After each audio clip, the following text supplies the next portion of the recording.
Everyone, welcome back to our podcast, brought to you by the wonderful people at Jet Off, where we explore the fascinating world of cultures and countries.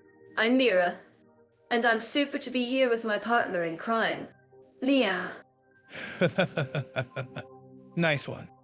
Leah, I'm glad to be back, and I'm sure our listeners are eager to dive into today's topic.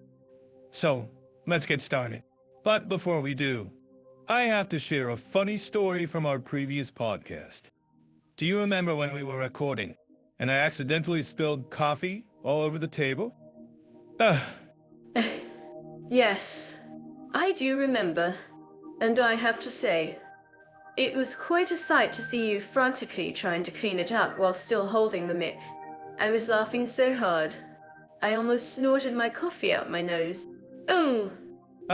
Yes. It was quite a memorable moment. But, moving on to more serious topics, I have to ask, Mira, what's been going on in your life since our last podcast? Have you been up to any exciting adventures? Well, Leo, I've been keeping busy. As always, I recently went on a trip to a beautiful island, and I had the most amazing time. I even tried some local delicacies, like fried tarantulas.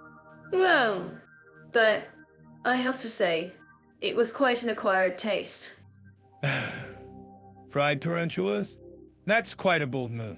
Mira, I'm not sure if I could ever bring myself to try that. But, hey, to each their own, right? So, what made you decide to try them? Well, Leo, I like to think that I'm a bit of an adventurous eater. Besides, I figured that if I was going to try something new, I might as well go all in. Plus, the locals were very friendly and encouraging, so that helped. That's great. Mira, I'm glad you had a good experience. And, speaking of good experiences, I have to say that I'm really about today's topic. We're going to be comparing the countries that are quite different from each other. So, let's get started and see what we can learn. That's right. Leo, we're going to be comparing Equatorial Guinea and Tonga, two countries that are located on opposite sides of the globe, but both have their own unique cultures and histories. And, as our listeners know, we love diving into the nitty-gritty details of each country, so they can make informed decisions about whether or not to visit or live there. That's right. Mira, and with today's podcast, we're going to be answering all the questions that our listeners have been asking about these two countries. From the safety and security of each country to the cost of living and the local customs. We'll be covering it all. Oh, yes. And for our listeners who are considering living, moving, or even marrying someone from one of these countries, we'll be providing them with a comprehensive guide to help them make informed decisions. It's going to be a jam-packed podcast, so grab a cup of coffee, get comfortable, and let's dive in. Exactly. Mira, and don't forget to like and subscribe to our channel. Brought to you by the wonderful people at Jet Off. AI. We're always looking for ways to improve and bring you the best content possible. That's right, Leo. And, as always, we want to hear from our listeners. If you have any questions or topics you'd like to discuss, please leave them in the comments section below. We'd love to hear from you. Yes. And don't forget to follow us on social media, where we post updates and behind-the-scenes content. It's a great way to stay connected with us and get exclusive insights into our lives. That's right, Leo. And with that, let's get started on today's topic. We're going to be diving into the worlds of Equatorial Guinea and Tonga, and exploring all the amazing differences between these two countries. So, stay tuned, and let's get started. Tied into general safety and crime rates in Equatorial Guinea and Tonga. I'm curious to know, Leo, how these countries compare when it comes to safety and crime. Well, Mira, from what I've gathered, both countries have their unique challenges. Equatorial Guinea, for instance, has a high crime rate, particularly in the capital city of Malabo. Petty theft and pickpocketing are common, especially in tourist areas. That's really interesting. I've heard that in Tonga, the crime rate is relatively low, especially compared to other Pacific Island nations. But what about violent crime? Does that exist in Tonga? Yes, Mia, Tonga does experience some violent crime, but it's relatively rare. However, Equatorial Guinea has a higher rate of violent crime, including armed robbery and assault. I see. It's fascinating to see how these countries have different approaches to safety and security. In Equatorial Guinea, the government has implemented some security measures, such as increasing the number of police officers on the streets. But in Tonga, the focus seems to be more on community-based initiatives to prevent crime. Exactly, Mira, and I think that's a great point. Tonga's approach to safety and security is more focused on building trust and cooperation between the community and the police. It's a more holistic approach, if you will. That makes sense. And I think it's great that Tonga is focusing on community-based initiatives. I'm sure our listeners who have lived in both countries would agree that building trust and cooperation is key to creating a safe and secure community. Absolutely, Mira. And it's also worth noting that both countries have their own unique cultural factors that shape their approaches to safety and security. In Equatorial Guinea, for example, there's a strong emphasis on traditional values and customs, which can sometimes lead to conflicts between modern and traditional approaches to safety and security. That's a great point, Leo. And in Tonga, I've heard that the traditional Polynesian values of respect and hospitality play a big role in shaping the country's approach to safety and security. Yes, Mira. And I think it's great that both countries are trying to find ways to balance their traditional values with modern approaches to safety and security. It's a challenging task, but it's definitely worth it. I completely agree, Leo. And I think it's also worth noting that both countries have their own unique challenges when it comes to safety and security. In Equatorial Guinea, for example, the country's oil wealth has created some challenges in terms of corruption and organized crime. Yes, Mira. And in Tonga, the country's small size and remote location can sometimes make it difficult to access resources and expertise to deal with safety and security issues. Exactly, Leo.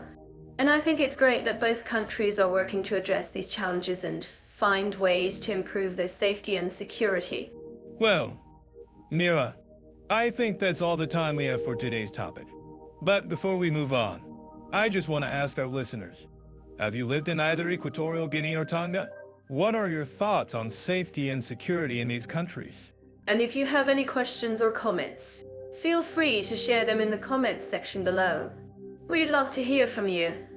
Thanks, Mira, for another great episode. And to our listeners, thanks for tuning in.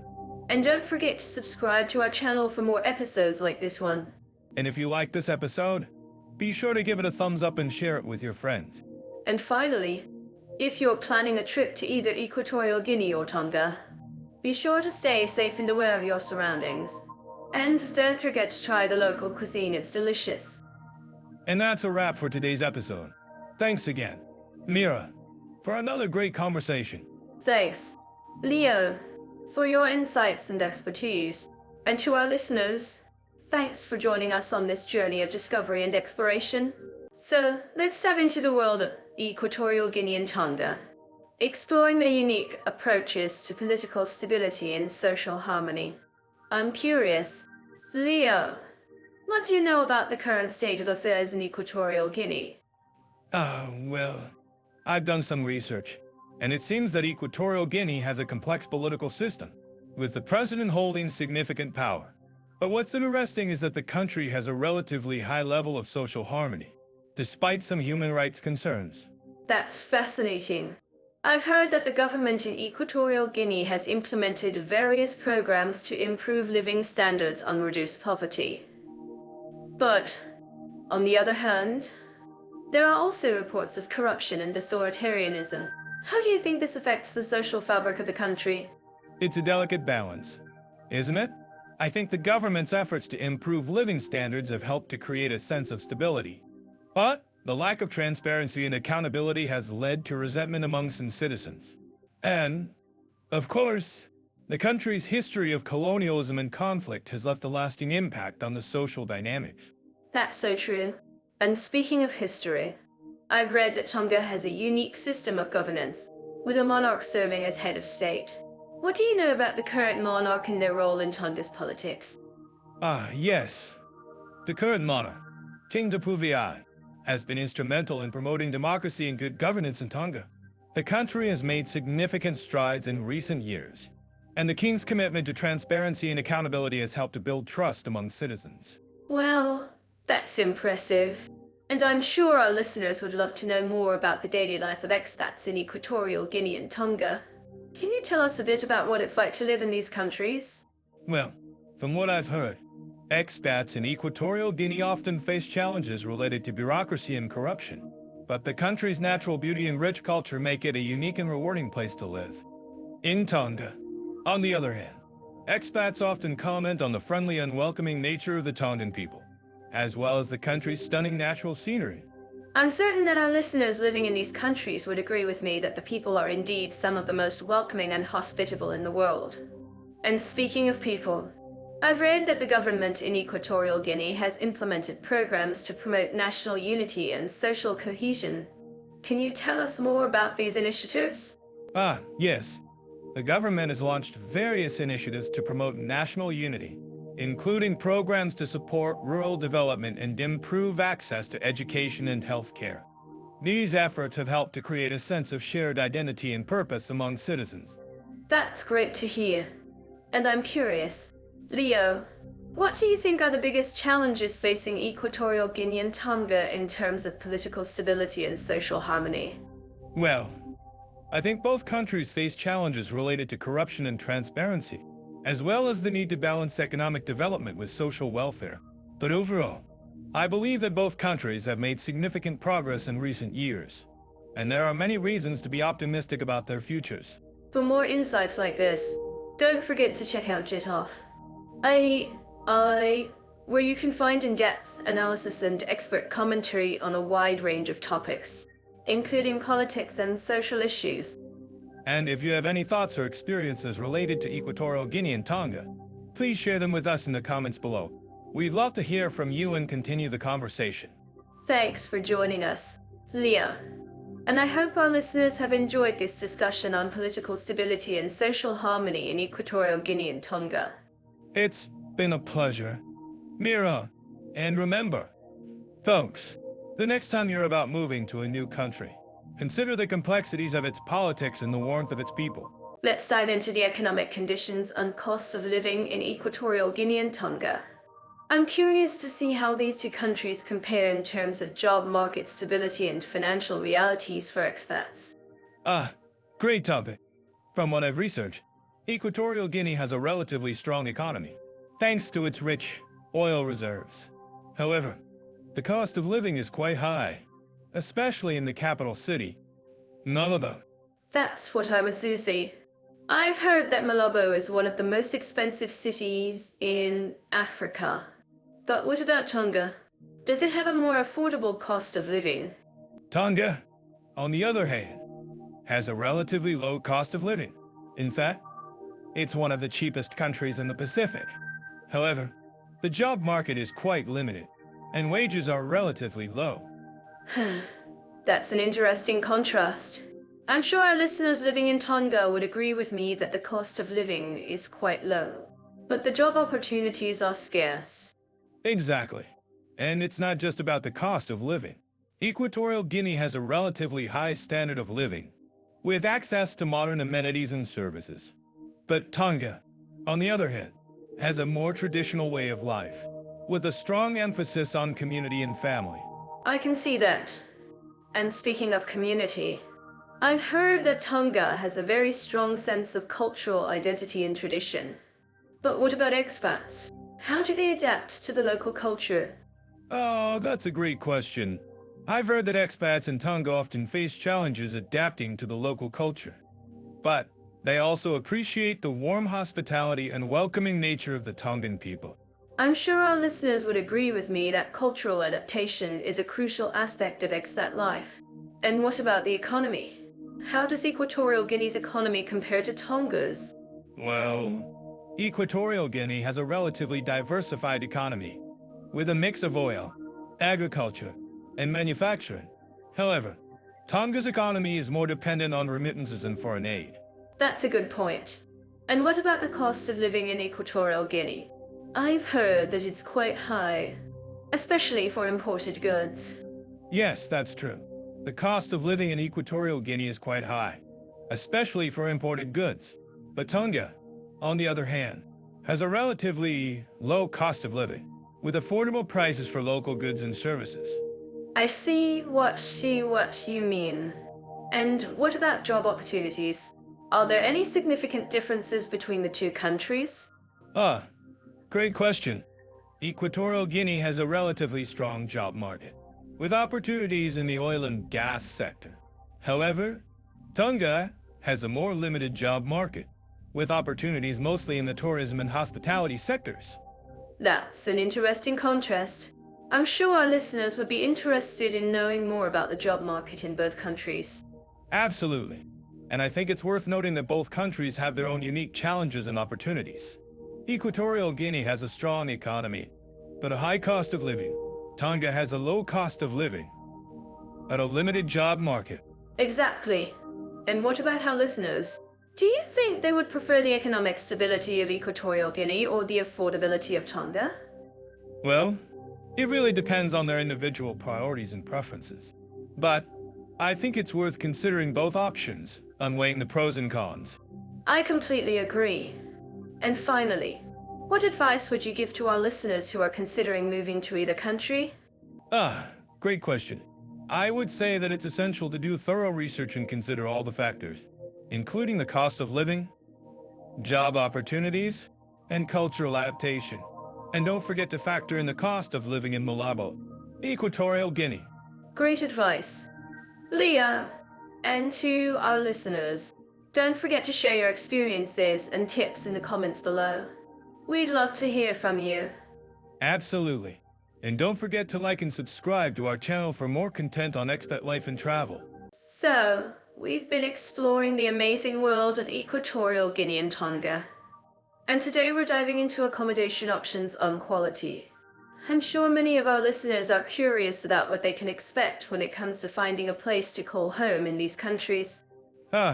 Yes, and I'm to share some insights on this topic. Both Equatorial Guinea and Tonga offer a unique set of challenges when it comes to finding accommodation. In Equatorial Guinea, for example, you'll find a mix of modern apartments and older colonial-style homes, particularly in the capital city of Malabo. That's right. Leah, and I've heard that Malabo is a great place to experience the country's colonial history, with many beautiful old buildings still standing. But what about Tonga? I've read that the housing market in Tonga is quite different, with a focus on traditional Fijian-style homes and villages. That's correct. Mira, Tonga's housing market is indeed shaped by its unique cultural heritage. And in terms of quality, I've found that Tonga tends to prioritize traditional materials and craftsmanship, resulting in some truly stunning homes. I'm actually curious about what our listeners think about this. Do you think it's more appealing to live in a modern, high-tech apartment or a traditional, locally built home? Let us know in the comments. Well, I think it's a great question, Mira, and I'm sure many of our listeners would agree that there's something special about living in a traditional home, surrounded by the sights and sounds of the local culture. Exactly. And speaking of local culture, I've heard that Equatorial Guinea has a thriving expat community, with many foreigners calling the country home. Have you heard anything about the expat scene in Equatorial Guinea? Leo? Yes. I've heard that the expat community in Equatorial Guinea is quite diverse, with people from all over the world calling the country home. And from what I've gathered, they tend to congregate in certain areas, such as the capital city of Malabo. That makes sense. And I'm sure our listeners would love to know more about the different neighborhoods in Malabo. Can you tell us a bit more about the area? Leo? Of course. Mira. Malabo is a great place to explore, with many different neighborhoods to choose from. From the historic center to the newer, more modern areas, there's something for everyone in Malabo. Wow, I'm getting just about it. And I'm sure our listeners are too. If you're considering moving to Equatorial Guinea or Tonga, I'm recommending some research on the different neighborhoods and areas to get a feel for the local culture. Absolutely. Mira. And don't forget to check out the local real estate market, as prices and downloadability can vary greatly depending on the location and time of year. Great tip. Leo. And speaking of real estate, I've heard that Tonga has a unique system of communal land ownership, where families and communities work together to manage and maintain their land. Ah, yes. That's a fascinating aspect of Tongan culture. And I've found that this system can be a great way for expats to connect with the local community and learn more about the country's customs and traditions. I completely agree. And I think it's wonderful that Tonga is prioritizing community and sustainability in its approach to land ownership. Absolutely. Mira. And I think it's a great lesson for all of us, regardless of where we live in the world. Well, this topic on accommodation options and quality in Equatorial Guinea and Tonga. I hope our listeners found this informative and helpful. And don't forget to tune in next time for more exciting discussions on travel and culture. Dive into the world of visas and immigration, shall we? I'm sure our listeners living in Equatorial Guinea would agree that navigating the bureaucratic jungle can be a challenge. Absolutely. Mira, Equatorial Guinea's visa policy is indeed complex, with requirements varying depending on the type of visa and the applicant's nationality. It's like trying to solve a puzzle blindfolded. That's a great analogy. Leo, and speaking of puzzles, have you ever tried to fill out the visa application form for Equatorial Guinea? It's like a maze in there. Yeah, I've heard it's a real headache. But seriously, Mira, the good news is that Equatorial Guinea has introduced an online visa application system, which has streamlined the process somewhat. That's great to hear. Leo, but what about the costs involved? I've heard that obtaining a visa for Equatorial Guinea can be quite expensive. Ah, yes, the cost can add up quickly. But let's put it into perspective. Mira, the cost of living in Equatorial Guinea is relatively low compared to other countries in the region.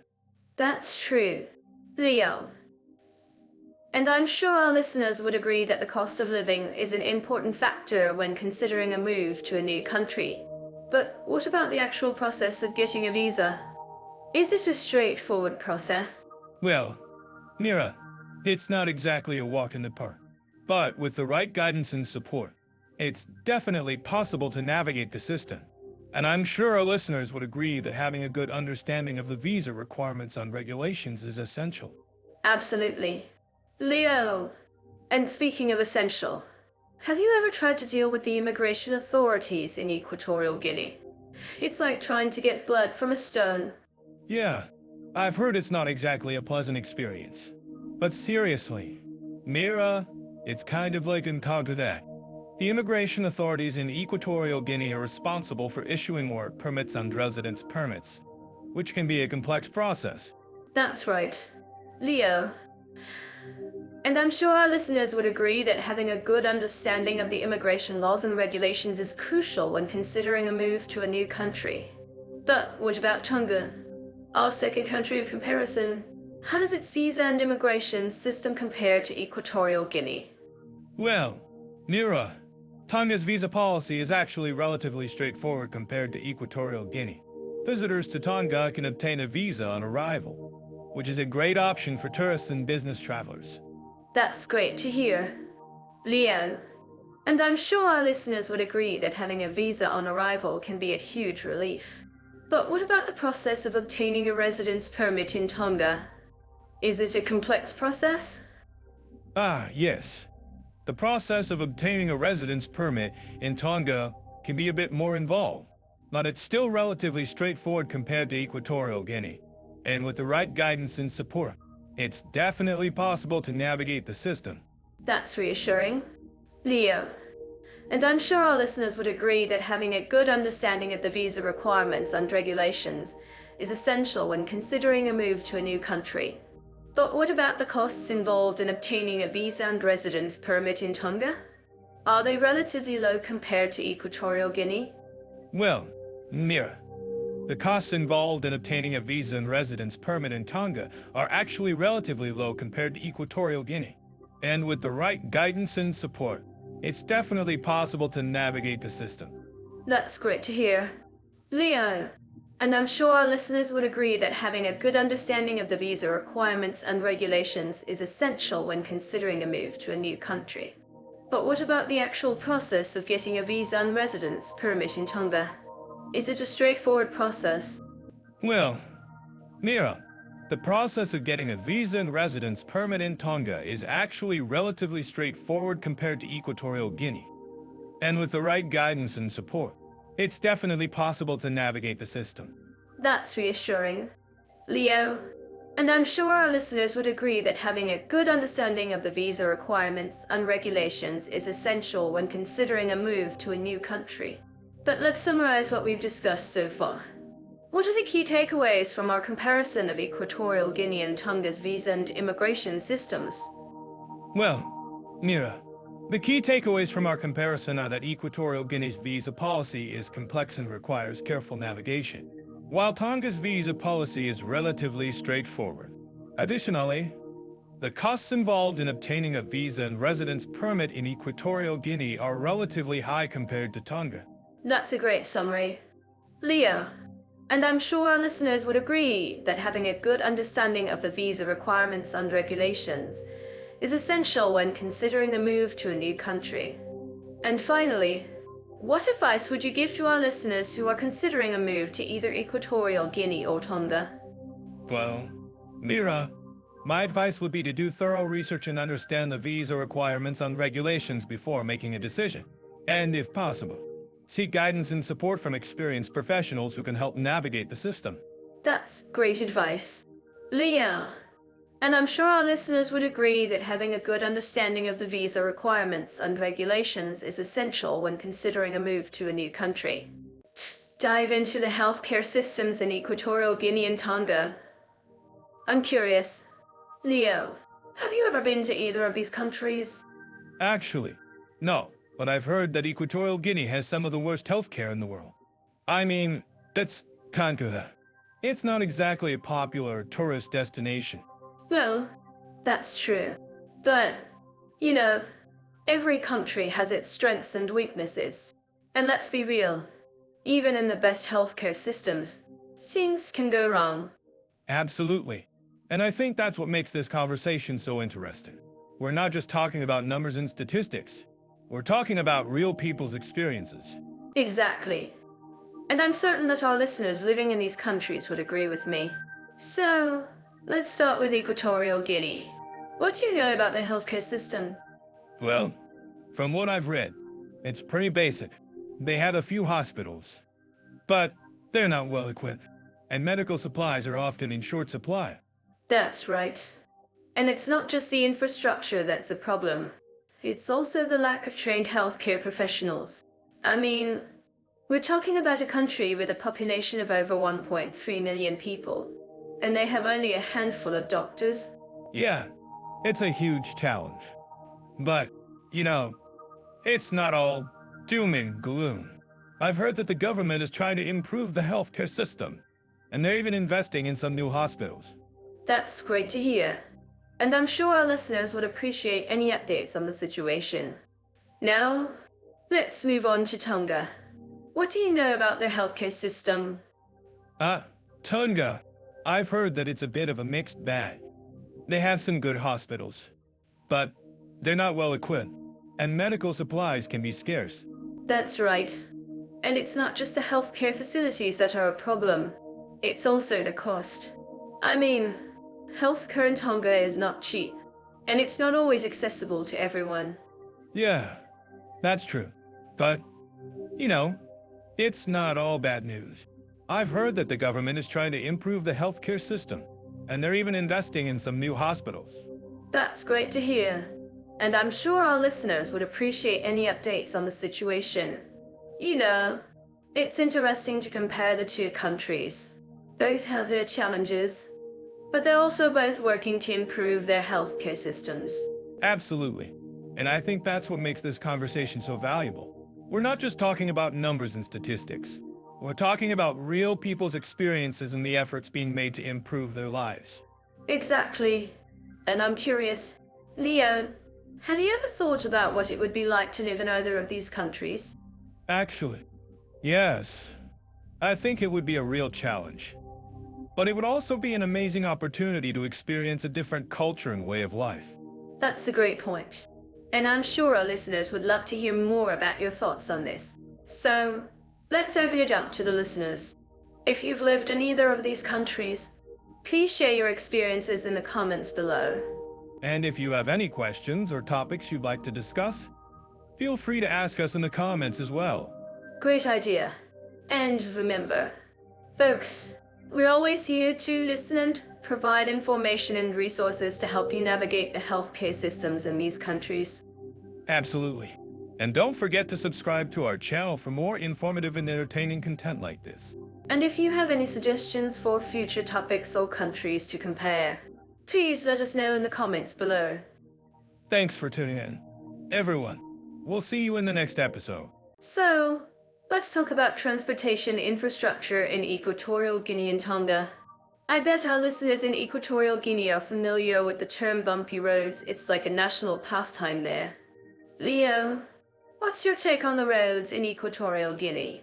Well, I've heard they're not exactly the smoothest, but I'd love to know more about the public transportation system. Do they have buses, or is it more of a taxi-dominated scene? Yes. Public transportation is a bit of a challenge in Equatorial Guinea. But, on the bright side, you can find some amazing taxis. Just be prepared for a wild ride. In Tonga, the roads are a lot better, but the public transportation system is still developing. I've heard that Tongans love their buses, but they're not as frequent as you'd like. That's interesting. I've noticed that in Tonga, the buses are mostly used for commuting within the island, but they're not as efficient for traveling between islands. Have you heard about the ferry system in Tonga? I've been told it's a great way to see the islands, but it's not the fastest way to get around. Exactly. The ferry system in Tonga is a great way to experience the islands, but it can be slow. And, let's be real, the views are stunning. So it's worth the wait. In Equatorial Guinea, they're working on improving the road network, but it's a slow process. I bet our listeners in Equatorial Guinea are just happy to have some roads at all. Yeah, I can imagine. But, seriously, it's great to see that they're investing in infrastructure. And, in Tonga, they're doing a great job of promoting ecotourism, which is helping to develop the transportation system. I've heard that they're introducing electric buses to reduce their carbon footprint. That's amazing. Electric buses are the way of the future, and it's great to see Tonga taking the lead. And in Equatorial Guinea, they're also focusing on ecotourism, which is helping to preserve their beautiful natural environments. I bet our listeners in Equatorial Guinea are just thrilled to see their country's natural beauty being showcased. Well, I'm sure they are. But let's get back to transportation. In Tonga, the buses are mostly used for commuting, but they're also a great way to see the island's scenic views. And in Equatorial Guinea, they're working on improving the road network, but it's a slow process. I've heard that the government is investing in new roads and highways. Yes. The government is indeed investing in new roads and highways, which is great news for the people of Equatorial Guinea. And in Tonga, the buses are not only a great way to see the island, but they're also a social hub. I've heard that Tongans love to chat and socialize on the buses, which is a great way to connect with the community. That's wonderful. Community is so important. And it's great to see that the buses in Tonga are bringing people together. I've also heard that the ferry system in Tonga is not only a great way to see the islands, but it's also a great way to experience the local culture. Absolutely. The ferry system in Tonga is a great way to experience the local culture. And it's also a great way to see the island's stunning scenery. And in Equatorial Guinea, they're working on improving the road network.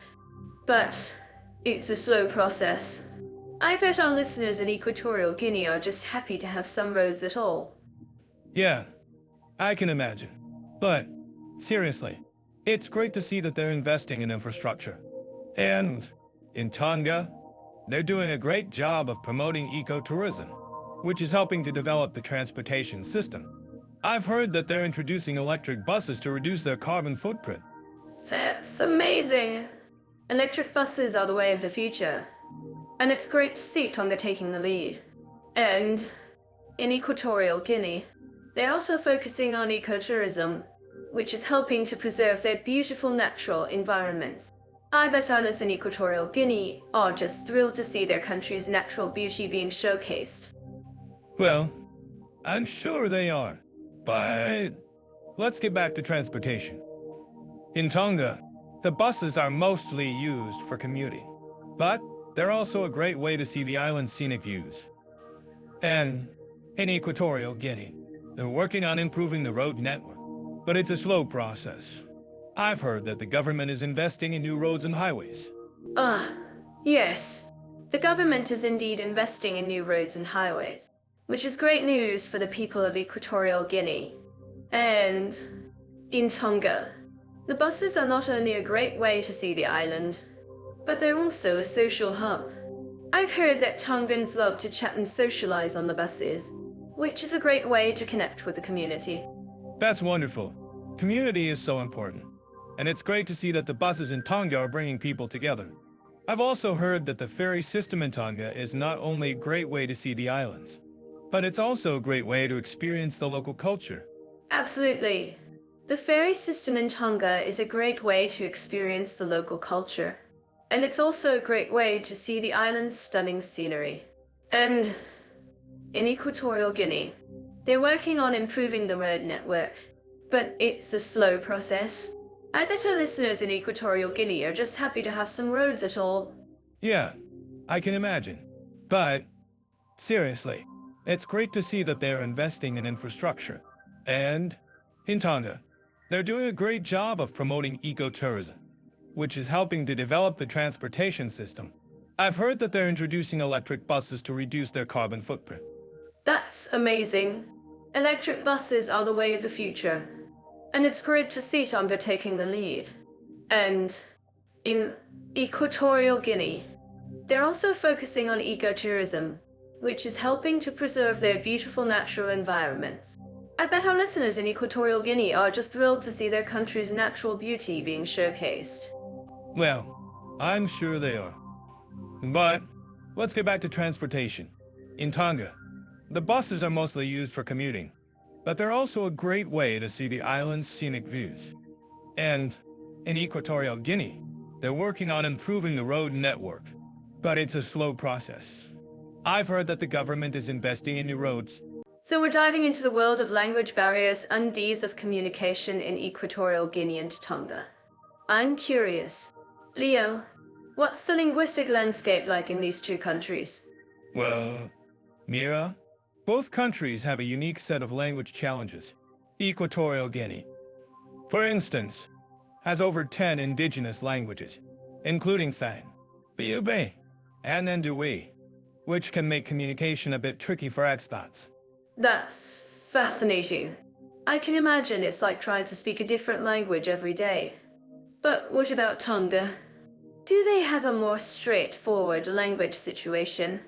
Tonga, on the other hand, has only one official language, Tongan, but English is widely spoken, especially in tourist areas. However, there's still a significant language barrier when it comes to communicating with locals who speak only Tongan. Ah, I see. It's like having a secret language that only locals understand. But what about language learning resources? Are there any good language courses or apps that can help expats navigate these language barriers? Actually, Mira, There are some great language learning resources available, especially for Tongan. The University of the South Pacific offers language courses. And there are also some excellent language learning apps like Duolingo that can help expats learn basic Tongan phrases. That's great to know. I'm sure our listeners living in Tonga would appreciate that. But what about Equatorial Guinea? Are there any similar resources available for expats who want to learn the local languages? Ah, yes. Mira, there are some resources available, but they might be a bit more limited. However, the Equatorial Guinea government has been working to promote language education and cultural exchange, which is a great step forward. I'm sure our listeners would agree with me that language is a key aspect of cultural immersion. But what about the local culture? How do Tongans and Equatorial communicate with each other? Especially when it comes to cultural norms and customs. Well, Mira, Tongans are known for their hospitality and warm welcomes, and they often use gestures and body language to communicate. Equatorians, on the other hand, have a more formal way of communicating, especially in traditional settings. I see. It's like having two different cultures that speak different languages. But what about the benefits of learning the local language? Can it really make a big difference in your expat experience? Absolutely. Mira, learning the local language can make a huge difference in your expat experience. Not only will you be able to communicate more effectively, but you'll also be able to navigate cultural norms and customs with ease. I'm actually curious about what our listeners think about this. Do you think learning the local language is essential for expats? Or can they get by with just speaking English? I think it's a great question. Mira, while it's true that many expats get by with just speaking English, learning the local language can really enrich your experience and help you connect with the local culture on a deeper level. That's a great point. Leo. And speaking of connecting with the local culture, what about language learning as a way to build relationships with locals? Can it really help expats build stronger connections with the people they meet? Yes. Mira, language learning can definitely help expats build stronger connections with locals. When you can communicate in the local language, you're able to connect with people on a more personal level and build meaningful relationships. I'm certain that our listeners living in these countries would agree with me that language is a key aspect of building relationships with locals. But what about the challenges of language learning? Can it be a bit overwhelming, especially for beginners? Absolutely. Mira, language learning can be a bit overwhelming, especially for beginners. But with the right resources and support, it can also be a rewarding and enriching experience. I think that's a great point. And speaking of resources, what about language exchange programs or language learning communities that can help expats learn the local language? Oh, yes. Mira, there are some great language exchange programs and communities available, especially online. These can be a great way for expats to connect with locals and learn the local language in a more informal setting. That's a great idea. Leo, and finally, what about the importance of language in cross-cultural dialogue? Can it really help expats navigate cultural differences and build stronger relationships with locals? Absolutely. Mira, language is a key aspect of cross-cultural dialogue, and it can really help expats navigate cultural differences and build stronger relationships with locals. Well, I think that's all the time we have for today's topic. But before we go, I just want to ask our listeners, what are your thoughts on language barriers and ease of communication in Equatorial Guinea and Tonga? Do you have any tips or advice for expats who want to learn the local language? And I'd like to add that if you're an expat living in Equatorial Guinea or Tonga, we'd love to hear from you. Share your experiences and tips in the comments below, and let's continue the conversation. Dive into the fascinating world of cultural diversity and tolerance in Equatorial Guinea and Tonga. I'm curious. Leo, have you ever been to Equatorial Guinea? Actually, no, I haven't. But I've heard it's a fascinating country with a rich cultural heritage. I've been to some African countries, but not Equatorial Guinea specifically. What's it like? Well, from what I've researched, it's a country with a unique blend of Spanish and African influences. The official languages are Spanish and French, but many people also speak local languages like Fang and Babai. It's like a linguistic melting pot. That's so cool. I can imagine the cuisine must be a fusion of different flavors. Have you tried any Guinean dishes? Actually, I haven't, but I'd love to try some. I've heard that their cuisine is a mix of Spanish and African flavors, with dishes like arroz con polo and fufu. Whoa, I'm getting hungry just about it. Yeah, it sounds delicious. And what about Tonga? I've been to some Pacific Island countries, but not Tonga. What's it like? Ah, Tonga is a beautiful island nation in the Pacific with a rich Polynesian culture. The official language is Tongan, but many people also speak English and other Pacific Island languages. It's a country with a strong emphasis on tradition and community. That sounds amazing. I've always been fascinated by Pacific Island cultures. I've heard that Tonga has a strong monarchy, with the king being the head of state. What's that like? Yes, Tonga is one of the few Pacific Island countries with a monarchy system. The king has a lot of ceremonial powers, but the government is actually a constitutional monarchy, with the monarch serving as a symbol of national unity. It's a unique system. I see. And what about cultural diversity in Tonga? I've heard that the country has a significant proportion of Ni, Vanuatu, and Samoan populations, as well as other Pacific Island groups. How does that work? Yes. Tonga has a diverse population with different ethnic groups, but they all share a common Tongan identity.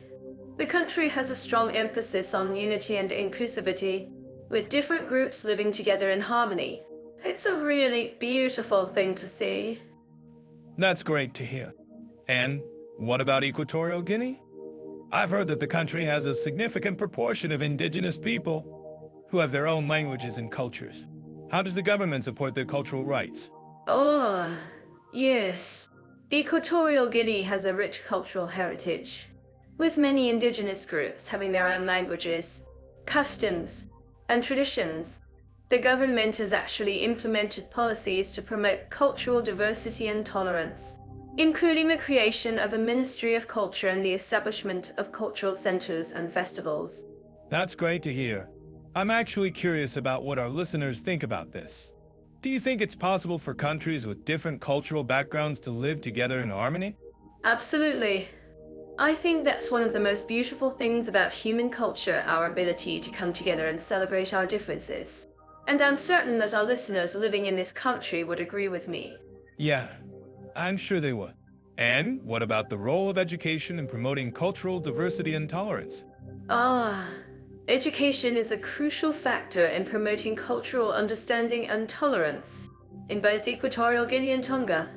Education systems are in place to teach children about different cultures and traditions, and to promote unity and inclusivity. That's great to hear. And what about the challenges that these countries face in promoting cultural diversity and tolerance? Oh, yes. There are challenges, of course. But I think that's where the beauty of cultural diversity lies, in the ability of different cultures to come together and learn from each other. And I'm not just talking about the countries we're discussing today, I'm talking about the world at large. Well, I think that's a great message to end on. Thanks for sharing your insights. Mira. Thanks. Leo. It's been a pleasure discussing cultural diversity and tolerance with you. And to our listeners, I hope you've enjoyed this conversation and will continue to explore the rich cultural heritage of Equatorial Guinea and Tonga. I'm loving the educational opportunities in Equatorial Guinea. With a focus on science and technology, they're really pushing for innovation and entrepreneurship among their students. That's fascinating. I've heard that the literacy rate in Equatorial Guinea is quite high, especially considering the country's history and economic challenges. I'm curious, Mira, how do you think the government is supporting education in the country? Well, Leo, they've made significant investments in education infrastructure, including new schools and libraries. And they're also promoting online learning platforms to reach more students, especially in rural areas. That's great to hear. I've also learned that Equatorial Guinea has a strong tradition of cultural heritage and language preservation. They're working to teach the Fang and BUB languages in schools, which is really cool. Absolutely. Language is such an important part of a country's identity, and it's wonderful to see Equatorial Guinea embracing its cultural heritage. And speaking of language, I've heard that Tonga has a unique approach to language education. Oh, yeah? I've been told that Tonga has a very high literacy rate, especially among women. They've made significant strides in education and language acquisition. And it's really inspiring to see. That's true. Tonga has a strong focus on language education, and they're also promoting the use of technology in teaching. They've developed online language learning platforms that cater to the needs of both local and international students. That's impressive. I've also learned that Tonga has a rich cultural heritage, with a strong emphasis on storytelling and oral traditions. They're passing down their language and cultural knowledge from generation to generation. Exactly. And I think that's really important for language preservation and cultural identity. In Equatorial Guinea, they're also promoting cultural heritage through education, with a focus on the arts and music. Ah, I see what you mean. It's all about preserving and promoting the unique cultural identity of each country. And I think it's great that both Equatorial Guinea and Tonga are making efforts to support language education and cultural heritage. Absolutely. And I'm curious. Leo, what do you think is the biggest challenge facing language education in Equatorial Guinea and Tonga? Well, I think one of the biggest challenges is the lack of resources and infrastructure in some areas. But I've also heard that both countries are working to address this issue through initiatives like online learning platforms and community-based language programs. That's a great point. Leo, and I think it's also important to note that language education is not just about teaching language, but also about promoting cultural understanding and exchange. Exactly. And I think that's where both Equatorial Guinea and Tonga are really excelling. They're not just teaching language, but also promoting cultural understanding and exchange through language education. I agree. Leo, and I think it's also worth noting that language education is not just a national issue, but also a global one. We can all learn from each other's approaches to language education and cultural preservation. Absolutely. And I think that's where this conversation is really valuable. We're sharing our knowledge and experiences with each other, and learning from each other's perspectives. Well, I think that's a great note to end on. Leo, and I'm curious. What do our listeners think about the educational opportunities in Equatorial Guinea and Tonga? Do they have any favorite language learning resources or tips to share? Ah, great question. Mira, I think our listeners would love to share their experiences and tips. And I'm sure they'd be happy to learn more about the educational opportunities in Equatorial Guinea and Tonga. Well, let's hear from our listeners then. If you have any thoughts or comments, please leave them in the comments section below. And don't forget to like and share this video if you found it informative and engaging. Absolutely. And I think that's a great way to wrap up this conversation. Thanks for joining us, everyone, and we'll see you in the next episode. I'm intrigued by Equatorial Guinea's tropical rainforest climate. It's warm and humid year-round, with two main seasons, a dry season and a wet season. The dry season runs from December to May, and the wet season from June to November. I'm curious, Leo, what's the impact of this climate on the local lifestyle and culture? Well, Mira, in Equatorial Guinea, the climate is indeed a defining feature. The warm and humid weather makes it perfect for growing tropical crops like cocoa and bananas. The locals have adapted to this climate by building homes with thatched roofs and using traditional farming techniques to manage the heavy rainfall. I'm sure our listeners living in Equatorial Guinea would agree that the climate is a blessing and a curse at the same time. That's a great point. Leo, the climate also affects the local economy. The country relies heavily on agriculture, and the rainforest provides a vast array of resources for the timber and palm oil industries. The wet season can be challenging for farmers, as the heavy rainfall can damage crops and infrastructure. I wonder, Leo, how do the locals cope with the floods during the wet season? Good question. Mira, the locals have developed innovative ways to cope with the floods. They use traditional knowledge to predict the weather patterns and plan their farming activities accordingly. They also use raised bed farming techniques to prevent soil erosion and protect their crops from flooding. It's amazing to see how the locals have adapted to the climate and made it work for them. That's fascinating. The climate in Equatorial Guinea is indeed a unique feature. Moving on to Tonga, I'm curious to know more about its tropical monsoon climate. Tonga experiences a wet season from November to April and a dry season from May to October. What's the impact of this climate on the local lifestyle and culture? Leo? Well, Mira, in Tonga, the climate is quite different from Equatorial Guinea. The tropical monsoon climate brings heavy rainfall and strong winds, making it challenging for the locals to build and maintain their homes. However, the climate also provides a rich source of fish and other seafood, which is a staple in the Tongan diet. The locals have adapted to the climate by building traditional wooden houses with thatched roofs and using canoes to navigate the rough seas. That's a great point. Leo, the climate in Tonga also affects the local economy. The country relies heavily on fishing and tourism, and the climate plays a significant role in these industries. The wet season can be challenging for fishermen, as the rough seas make it difficult to navigate. I wonder, Leo, how do the locals cope with the rough seas during the wet season? Good question. Mira, the locals have developed a deep understanding of the ocean and its rhythms. They use traditional knowledge to predict the weather patterns and plan their fishing activities accordingly. They also use modern technology, such as satellite imaging, to help them navigate the rough seas. It's amazing to see how the locals have adapted to the climate and made it work for them. That's fascinating. The climate in Tonga is indeed a unique feature. Comparing the two countries, I noticed that both Equatorial Guinea and Tonga have adapted to their climates in innovative ways.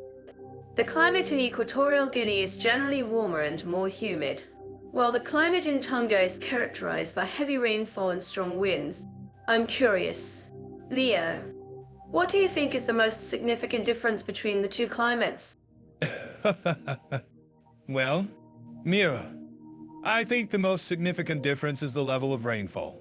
Equatorial Guinea receives an average of 500 of rainfall per year, while Tonga receives an average of 500 of rainfall per year. The heavy rainfall in Tonga makes it a more challenging climate to adapt to, but the locals have developed unique solutions to cope with it. That's a great point. Leo, the level of rainfall is indeed a significant difference between the two climates. I'm also curious to know more about the local adaptations in both countries. For example, in Equatorial Guinea, the locals use traditional farming techniques to manage the heavy rainfall, while in Tonga, the locals use canoes to navigate the rough seas. I wonder,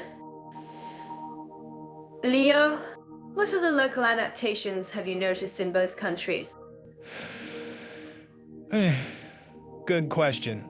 Mira, in Equatorial Guinea, the locals have developed a rich tradition of storytelling and music, which helps them cope with the challenges of the climate.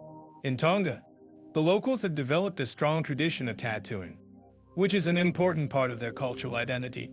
It's amazing to see how the locals have adapted to their climates and developed unique cultural practices to cope with the challenges. That's fascinating. The local adaptations in both countries are indeed unique and fascinating. I'm curious to know more about the impact of climate change on both countries. For example, in Equatorial Guinea, the climate is warming, and the rainy season is becoming more unpredictable. In Tonga, the climate is also warming, and the sea levels are rising.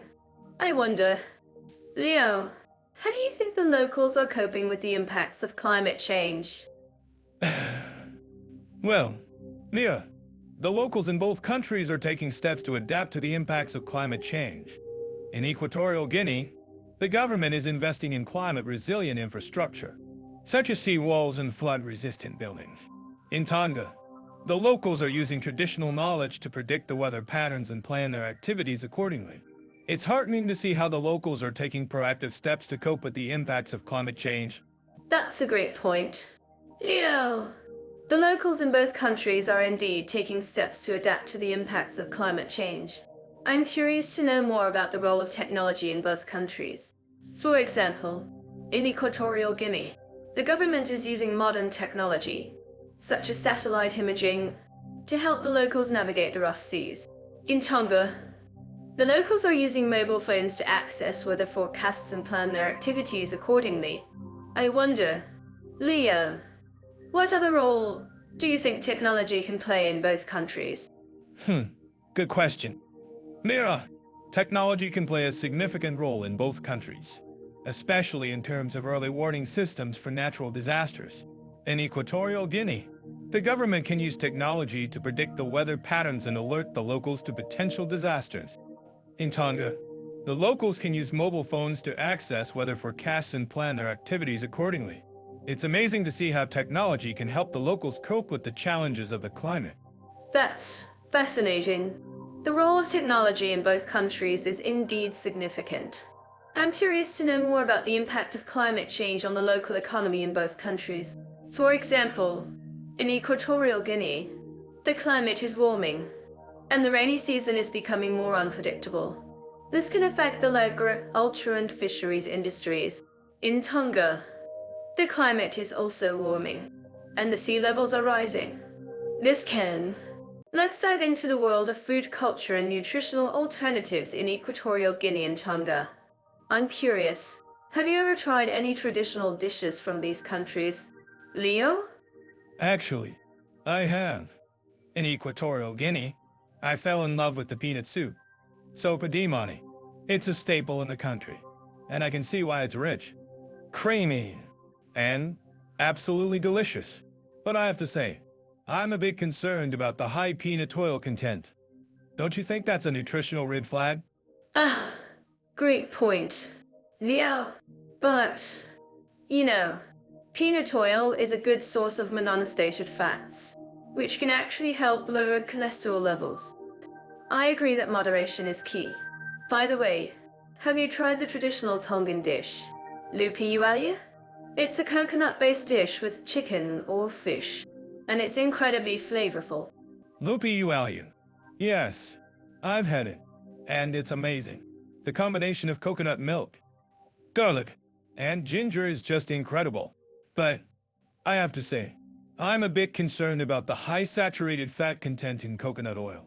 Don't you think that's a concern for heart health?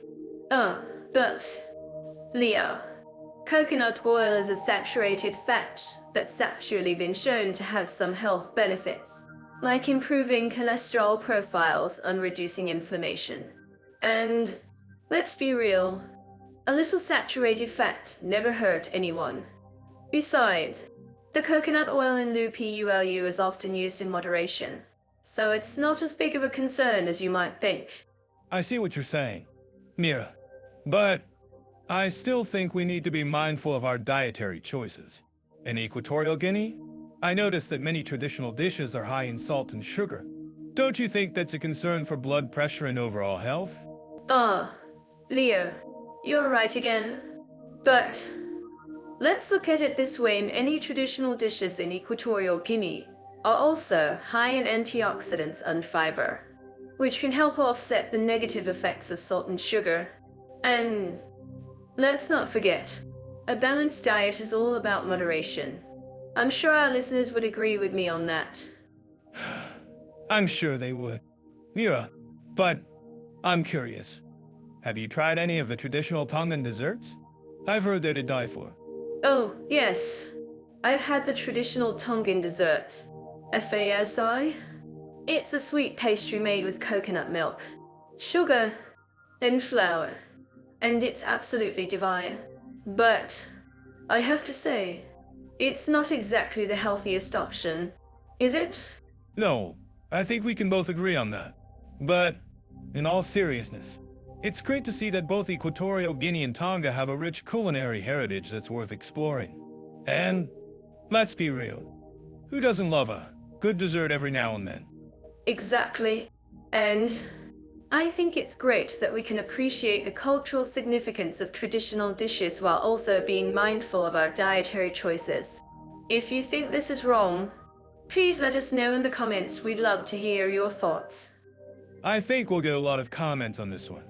Mira, but seriously, I think it's great that we're having this conversation. It's always important to be mindful of our health and wellness, but also to appreciate the cultural diversity of our world. Absolutely. Leah. And who knows? Maybe we'll even inspire some of our listeners to try some new and delicious dishes from Equatorial Guinea and Tonga. And maybe we'll even get some new recipe ideas out of this conversation. Who knows? Well, we'll have to wait and see. Leah. But in the meantime, let's keep exploring the world of food culture and nutritional alternatives. What's next on our agenda? I think we should explore the world of traditional medicine in Equatorial Guinea and Tonga. I've heard some fascinating stories about the use of herbs and plants in traditional medicine. That sounds like a great idea. Leo, and I'm sure our listeners would love to learn more about it. Let's get started. I'm so to dive into the historical, cultural, and artistic values of Equatorial Guinea and Tonga. Both countries have a rich heritage that's just waiting to be explored. And let's be honest, tit off, AI loves uncovering stories like this. And so do we. That's right. Mira, and I'm curious, have our listeners ever been to either of these countries? I'm sure some of them have. But for those who haven't, let's give them a taste of what they're missing. Well, Equatorial Guinea is home to some incredible historical landmarks. The Monte Pico Basilica, for example, is a stunning example of colonial architecture. And can you imagine attending a Catholic mass there? It's like stepping back in time. That's fascinating. Mira, and I'm sure our listeners are wondering, what about the cultural aspects of Equatorial Guinea? Do they have any unique traditions or customs? Yes. The Thang people of Equatorial Guinea are known for their incredible wood carvings. They're not just beautiful, but also tell stories of their ancestors and the myths of their culture. And did you know that the Fang people were also skilled warriors? Wow, that's impressive. And I'm sure our listeners are interested in knowing more about the art scene in Equatorial Guinea. What can you tell us about that? Well, the art scene in Equatorial Guinea is quite vibrant. They have a rich tradition of wood carvings, pottery, and textiles. And in recent years, they've also been experimenting with modern art forms like graffiti and street art. It's a great way to express themselves and tell their stories. That's amazing. Mira, and now, let's move on to Tonga.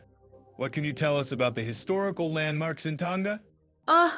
Tonga has some incredible historical landmarks too. The Royal Palace of Tonga, for example, is a stunning example of traditional Tongan architecture.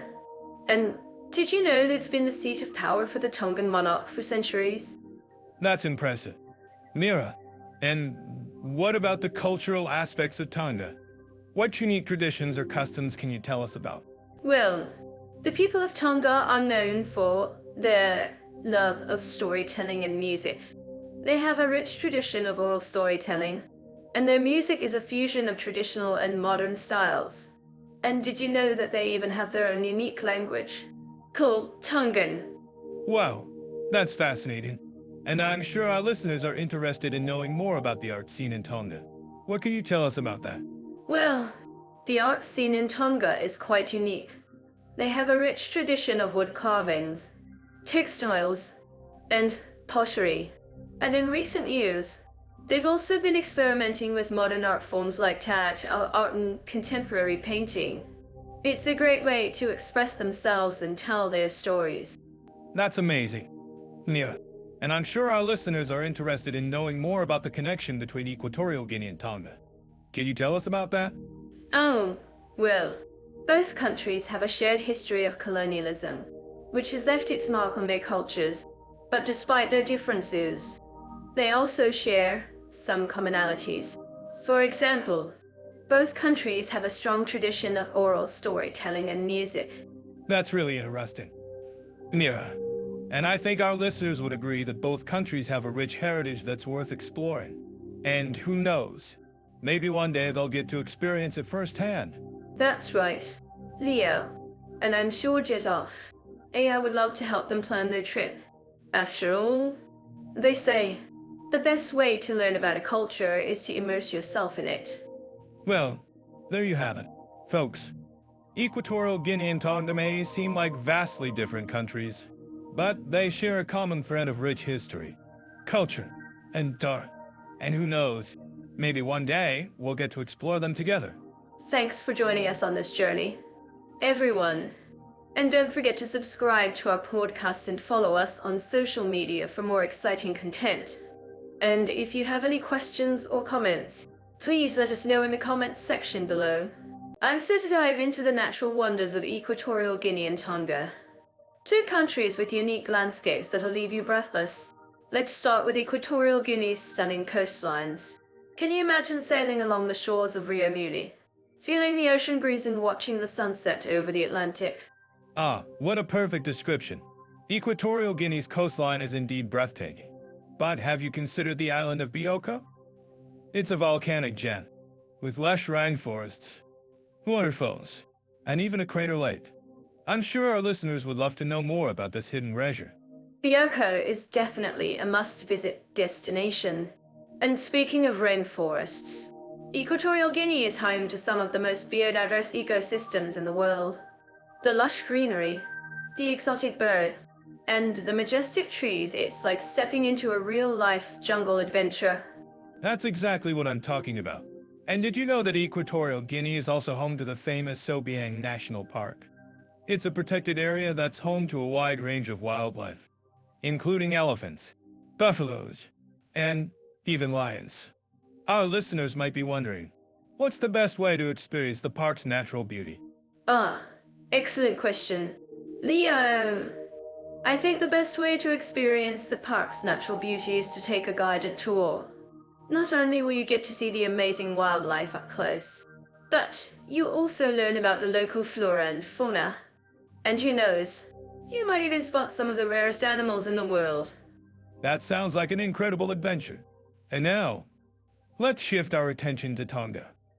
Have you ever heard of the Kingdom of Tonga's beautiful islands?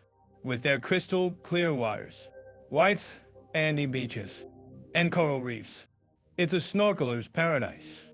Oh, I'm getting just about it. And did you know that Tonga is home to some of the most beautiful coral reefs in the Pacific? The coral, the fish, the sea turtles, it's like an underwater wonderland. Exactly. And our listeners might be wondering, what's the best way to experience Tonga's natural beauty? I think taking a boat tour of the islands would be an amazing way to see the coral reefs and marine life up close. Oh, that sounds like a fantastic idea. Leo, and speaking of marine life, did you know that Tonga is home to the famous Hope Islands? It's a group of islands that's home to some of the most beautiful beaches and coral reefs in the Pacific. If you're looking for a true island getaway, Hope is the place to be. Wow, you're really selling me on Tonga's natural beauty. And I have to say, our listeners are probably, what about the unique landscapes of Equatorial Guinea? Can you tell us more about the country's stunning mountains and waterfalls? Excellent question. Leo, Equatorial Guinea's mountains are indeed breathtaking. With their rugged peaks, lush forests, and sparkling waterfalls. And did you know that the country's highest peak, Kikoboso, is a dormant volcano? It's a challenge for even the most experienced hikers, but the views from the top are simply stunning.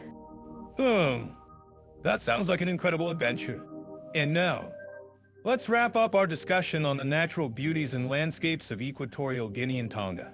I'm sure our listeners have learned a thing or two about these incredible countries and their unique landscapes. Absolutely.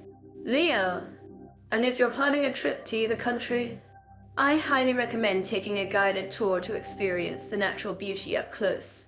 And don't forget to try some of the local cuisine. It's a fusion of African, Spanish, and Portuguese flavors that's simply delicious. Well, there you have it. Equatorial Guinea and Tonga are the countries that are definitely worth visiting for their stunning natural beauty and unique landscapes. Thanks for joining us on this journey, and we'll see you in the next episode. And so to dive into the world of sports. activities, and adventure options in our two countries today, Equatorial Guinea and Tonga. Let's see what kind of excitement we can find in these two nations. I'm curious. Leo, have you ever been to either of these countries? Actually, I have been to Equatorial Guinea. And let me tell you, it's a real adventure. Oh, that's so cool. What was your favorite part of the trip? Well, I got to try some really spicy local cuisine. And I'm not just talking about the food. Oh, I'm sure that was a challenge. In Equatorial Guinea, I've heard that traditional wrestling is a big deal. Ah, yes, that's right. I got to see a match. And it was incredible. The energy of the crowd was electric. Well, I can imagine. I've heard that Tonga is also known for its love of sports, particularly rugby. That's right. The Tongan national rugby team is quite famous. And I've heard that rugby is a big part of the culture. I'm actually curious about what our listeners think about this. Do you guys think that sports and adventure options are more popular in one country than the other?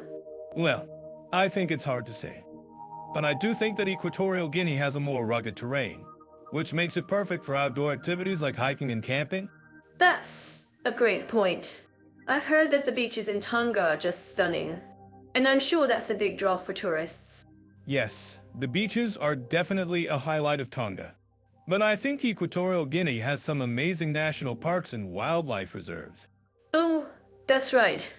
I've heard that the national parks in Equatorial Guinea are home to some incredible wildlife, including elephants and gorillas. Exactly. And I think that's one of the reasons why Equatorial Guinea is becoming a popular destination for adventure tourists. I'm sure that's true. I've heard that the people of Equatorial Guinea are very friendly and welcoming to tourists. Absolutely. And I think that's one of the reasons why I love my trip there so much. Well, I'm glad to hear that. I'm actually curious about what our listeners think about the adventure options in these two countries. Do you guys have any recommendations or favorite activities to share? Well, I think one of the best things to do in Equatorial Guinea is to go on a safari and see the incredible wildlife. Oh, that sounds like a dream come true. I've also heard that the people of Tonga are very passionate about their sports, particularly rugby. That's right. And I think that's one of the reasons why the Tongan national rugby team is so successful. Well, I think that's all the time we have for today's topic.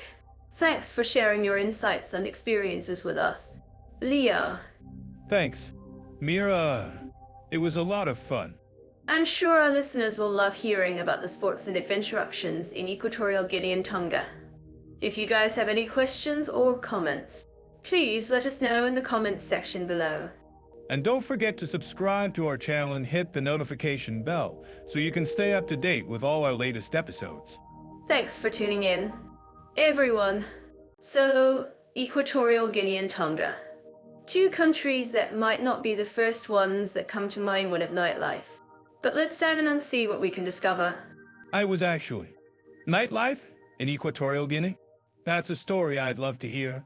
But seriously, I've heard that the capital, Malabo, has a pretty vibrant scene. Ah, yes. Malabo has a lot to offer, from its colonial architecture to its lively markets.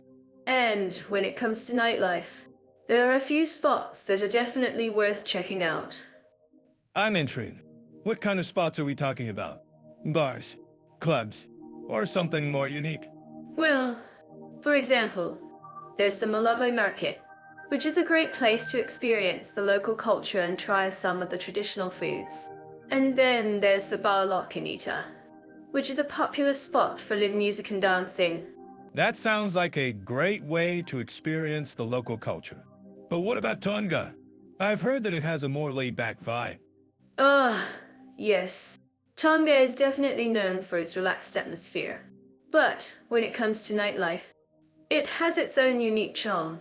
For example, the capital, Nuku'alofa, has a few bars and clubs that cater to the local population. I'm curious. Mira, what kind of bars and clubs are we talking about? Are they more laid back or is it a party scene? Well, it's a bit of both. Actually, there are some bars that are more low-key, serving local beers and snacks, while others are more lively, with DJs and live music. That sounds like a great mix. And I'm sure our listeners living in Tonga would agree with me that the country's nightlife scene is definitely worth exploring. Absolutely.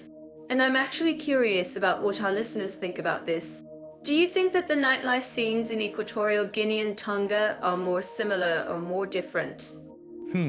That's a great question.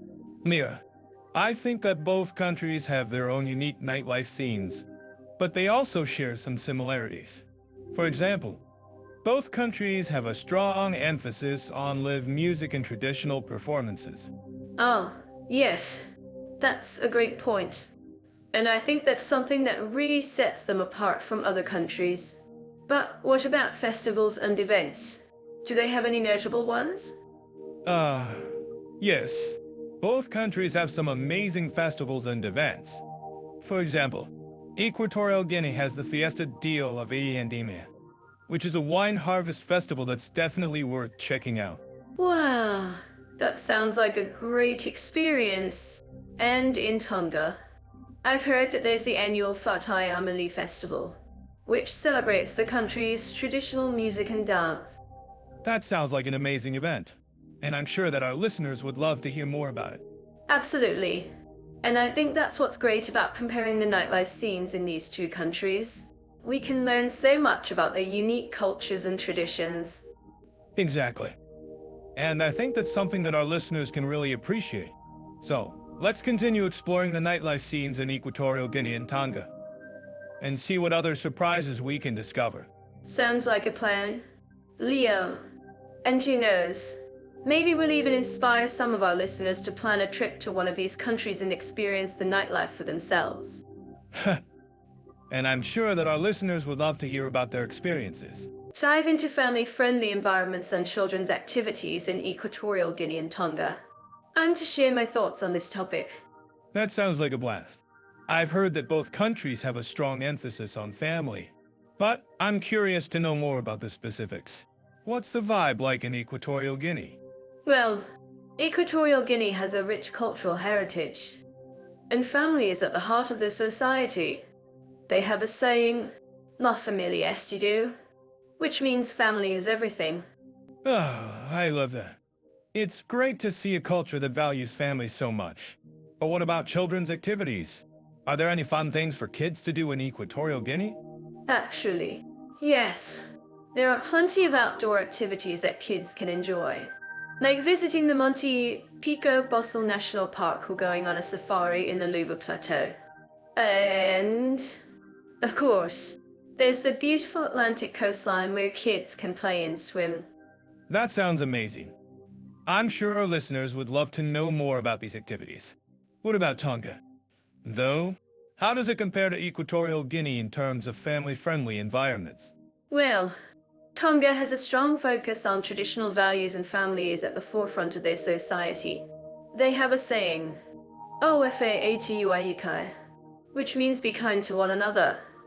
It's a beautiful culture that values respect and kindness. I love that. It's great to see a culture that values respect and kindness.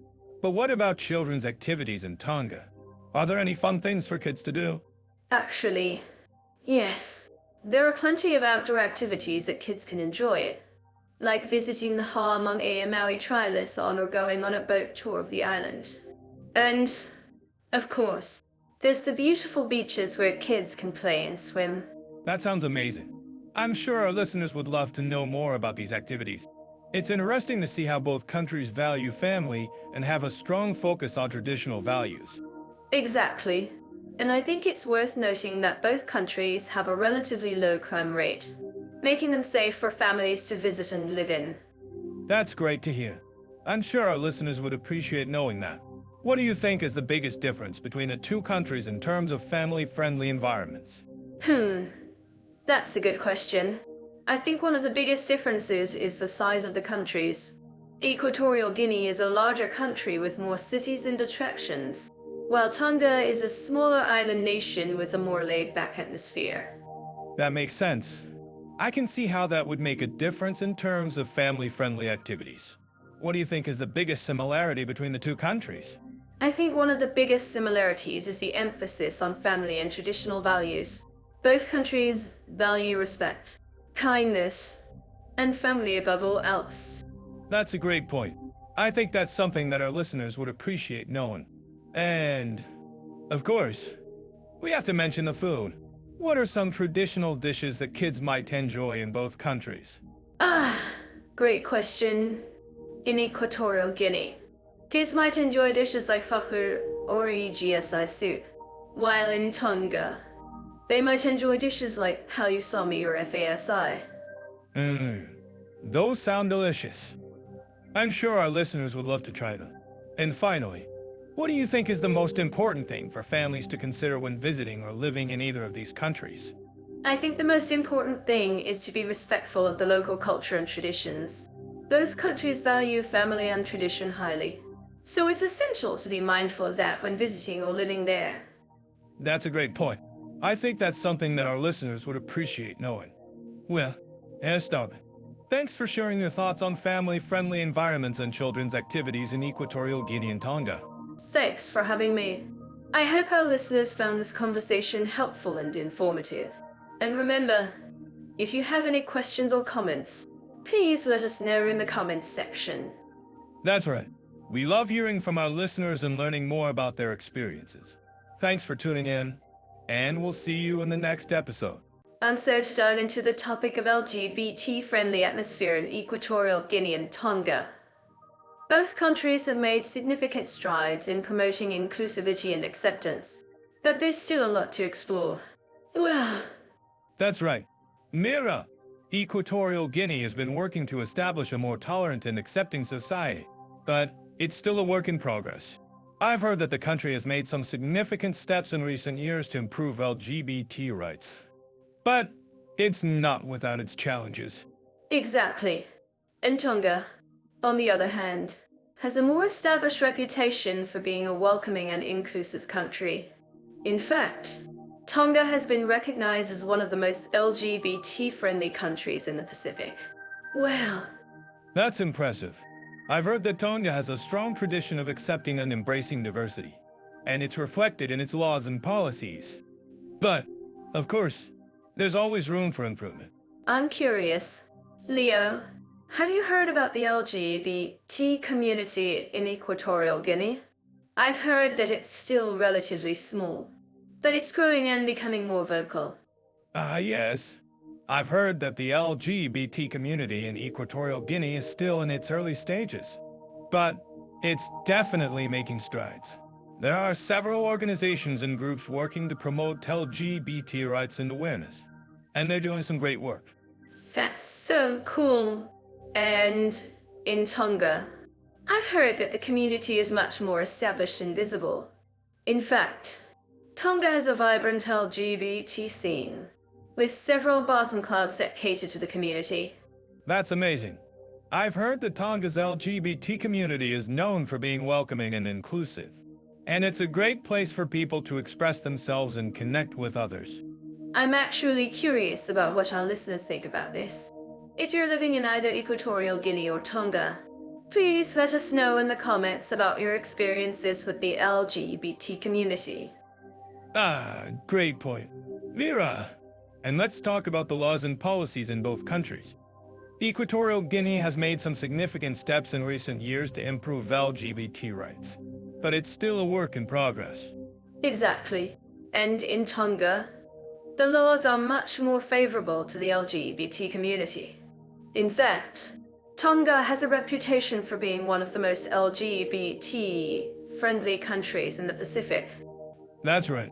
And it's not just the laws that are favorable, but also the cultural attitudes. Tonga has a strong tradition of accepting and embracing diversity, and it's reflected in its people. I'm so glad to hear that. Leo, and I think it's worth noting that both countries have their own unique challenges and opportunities when it comes to promoting LGBT rights. Absolutely. And I think it's also worth noting that there's still a lot of work to be done in both countries to ensure that LGBT individuals have equal rights and opportunities. Well, I think that's a great note to end on. Thanks for sharing your insights. Leo, And I hope our listeners have learned something new and interesting about LGBT-friendly atmospheres in Equatorial Guinea and Tonga. Thanks, Mira. And I hope our listeners will join the conversation and share their thoughts and experiences in the comments. I'm curious. Leo, have you ever received an unexpected warm welcome in Equatorial Guinea? I know some people have shared stories about the hospitality there. Actually, Mira, I've had a few experiences that could be considered warm welcomes, but I'm not sure if they're typical of the whole country. However, I do know that in some African cultures, it's customary to receive visitors with open arms and a big smile. That's so true. Leo, and I think that's one of the things that sets Equatorial Guinea apart from other countries. The people there have a unique way of making visitors feel at home. I've heard that in some villages, visitors are even given a special welcome package that includes food and drinks. A welcome package. That sounds like a great idea. I've had experiences in other countries where I've been given food and drinks as a sign of hospitality, but a special package. That's a new one. Well, it's definitely a unique aspect of Equatorial Guinean culture. And I think it's a great way to break the ice and make visitors feel more comfortable.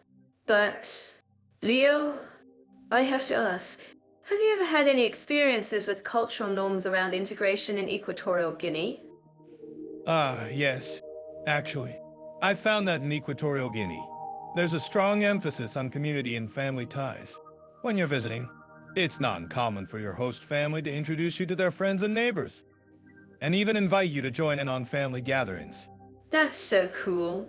Leo, I've heard that in some African cultures, family is everything, and it's not uncommon for extended family members to live together. But I'm curious, how do you think this emphasis on community and family ties affects the way foreigners are perceived in Equatorial Guinea? Well, I think it's a double-edged sword. Mira, on the one hand, it's great to be part of a close-knit community. But on the other hand, it can be a bit overwhelming for foreigners who are not used to such a strong sense of family ties. I see what you mean, Leo. But I think that's also part of the charm of visiting Equatorial Guinea. The people there are so warm and welcoming, and they have a way of making you feel like you're part of the family. And I'm curious, have you ever had any experiences with the language barrier in Equatorial Guinea? Yes. Actually, I found that in Equatorial Guinea, the official language is Spanish, but many people also speak French and Portuguese. However, I've also noticed that many people, especially in the younger generation, are learning English as a second language. That's great to hear. Leo, I've heard that in some African countries, English is becoming more widely spoken, especially among the younger generation. But I'm curious, how do you think this affects the way foreigners are perceived in Equatorial Guinea? Well, I think it's a great asset for the country. Mira, the fact that many people speak English makes it easier for foreigners to communicate and navigate the country. That's so true, Leo. And I think it's also worth noting that Equatorial Guinea has a unique cultural heritage that is influenced by its Afrikaan and Portuguese roots. And I'm curious, have you ever had any experiences with the cultural norms around integration in Tonga? Yes. Actually, I've found that in Tonga, there's a strong emphasis on respect for tradition and customs. When you're visiting, it's not uncommon for your host family to introduce you to their ancestors and explain the importance of their cultural practices. That's so cool. Leo, I heard that in some Pacific Island cultures, tradition and customs are deeply important, and it's not uncommon for visitors to be introduced to the ancestors. But I'm curious, how do you think this emphasis on tradition and customs affects the way foreigners are perceived in Tonga? Well, I think it's a great way to connect with the local culture. Mira, the people in Tonga are so proud of their heritage, and they're eager to share it with visitors. That's so true. And I think it's also worth noting Tonga has a unique cultural practice of kokolo, which is a traditional form of hospitality where visitors are given food and shelter. Yes. Actually, I've heard about Kakala, and it's definitely a unique aspect of Tongan culture. But I'm curious, how do you think this cultural practice affects the way foreigners are perceived in Tonga? Well, I think it's a great way to make visitors feel at home. Leo, the people in Tonga are so warm and welcoming, and they have a way of making you feel like you're part of the family. That's so true. Mira, and I think it's also worth noting that both Equatorial Guinea and Tonga have a strong emphasis on community and family ties. But I'm curious, how do you think this affects the way foreigners are perceived in both countries? Well, I think it's a double-edged sword. On the one hand, it's great to be part of a close-knit community, but on the other hand, it can be a bit overwhelming for foreigners who are not used to such a strong sense of family ties. I see what you mean, Mira, but I think that's also part of the charm of visiting both Equatorial Guinea and Tonga. The people there are so warm and welcoming, and they have a way of making you feel like you're part of the family. And to dive into the world of internet infrastructure and digital facilities in our two countries, Equatorial Guinea and Tonga. Who would have thought that these two nations would be at opposite ends of the digital spectrum? That's a great starting point. Mira, Equatorial Guinea, for instance, has made significant strides in expanding its internet coverage, especially in urban areas. However, it still lags behind other African countries in terms of internet penetration. I'm curious. Leah, have you noticed any interesting trends in how people in Equatorial Guinea use the internet? Do they mostly rely on mobile devices or desktops? Actually, Mira, the majority of internet users in Equatorial Guinea access the web through mobile devices. And it's not just for social media or browsing. Many people use mobile internet for online banking, shopping, and even education. That's fascinating. I'm sure our listeners in Equatorial Guinea would agree that mobile internet has opened up a world of opportunities for them. On the other hand, Tonga is known for its impressive internet infrastructure, with high-speed connectivity available in most parts of the country. Ah, yes. Tonga's internet infrastructure is indeed impressive. The country has invested heavily in fiber optic cables, making it one of the most connected nations in the Pacific. And it's not just about speed.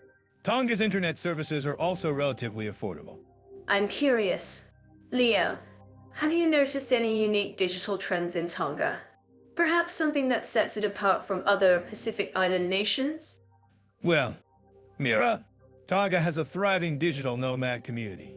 Many expats and remote workers have made Tonga their home, drawn by the country's laid-back lifestyle and excellent internet connectivity.